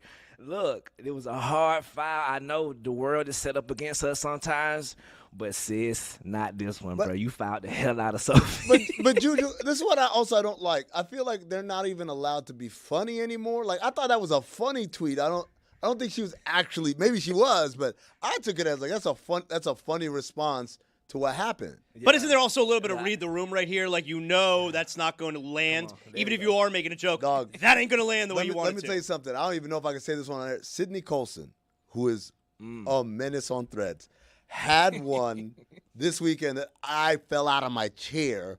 It was I'm gonna just paraphrase. Juju, you know the one I'm talking about, right? Yeah. But fouls in transition, except she didn't say it like that. All right. Salute to see it, man. The best. But yeah, bro. But, so yeah. I wanted to do the Andre Iguodala meme to Dejanay. Like, come on, sis, not this one, bro. They gonna use it. Come on, man. Let's spin it in a positive direction here, Juju. We have anyone worthy of a post-show award today? Yes, man. Yes, absolutely, of course. I was so happy to wake up on Monday morning, not let alone have a job, but just to wake up, and then you brothers performed so well, man. First off, I like to give the Pat Paul Award to my brother Monday Chris. Damn. Monday Chris. Tomorrow will be better. Good job, Chris. Good job. Damn. When I heard that live on air and I heard the Pat, I just pretended like I didn't. I'm like, maybe none of them heard it. No, you try to pay someone Pat Paul. Yep. I also like to give the Psychic Award to my brother Zaz for knowing that Mike would not be surprised. Yeah, that was good. Good job. Good job. job. You knew. You knew it. You knew. Yeah, you knew. You weren't surprised. He knew. Also, the Football is Back Award to my brother, the handsome Tony, man. Yes, sir. Good Come job, on, Tony. man. Football's back. Good Tony, you're going to get on that Aaron Donald workout this week, all right? Let's plan it. Yeah. All 5 gallons. Next, I would like to give the World Building Award to my brother, Amin El Hassan. Good job. Man. Building it. Yeah. Yeah, the world's built. Good job. Built the hell out of that damn world. I also like to give the I Remember Everything Except the Photos Award to my brother Roy. Thank you. Good job, Roy. Thank you. Thank you. I appreciate you. Everybody gets an award. Those rings are stolen, man. Thank you. And lastly, man, the Courage Award, because I don't like the content. I don't like what he's saying. I love him. But at the same time, bravery and courage is due to my brother Mike, man. Yeah, Come good on, job. man. Great, I can pretend like I watch it, but I have the bravery to not. Yeah, took balls. Mm-hmm. That's a good job right there. Juju, I don't think we have very many polls today. What do we have to revisit? Yes, sir. Is Adam Vinatieri a shy guy? 63% of the audience says no, he is not. Pat Paul, you got him. And last poll, before the last poll, I had to give a little advice to you, Zaz, for what I do on Uber Eats. When the Uber comes, 0 tip. Now I'm talking about 0 tip. And then after the handoff is there, okay, $3. But Juju, $7. if you start with a 0 tip, won't that make them mess with you even more? No, they don't see it. They don't see it. Oh, they don't see it. Until sure? after the delivery is done. Well, why do plenty of people tell me that they're going to take their damn sweet time if there isn't a good They're tip? lying. Those people are full of shit. Yeah, full of shit. Full shit. All right, that's good. That's good note, Juju. Thank you. Yes, sir. I And think last poll. Go ahead, Chris. The only funny business I Chris, think. go ahead on Tuesday. I think the only funny business that they can pull is when they pull up to your house. They can then mark it as delivered before they've actually delivered it, so they can like at the very end see the tip before. That's what I've been skeptical that can happen. Okay. Spit a hawker in your soda? Like, what are they going to do? Maybe. It's not tipping a pleasure. Close one. 52% of the audience says no, and those are your polls. Pat Paul, you got him. They like to tip. Thanks, Juju. Thank you, guys. Thank you. Good night, everybody.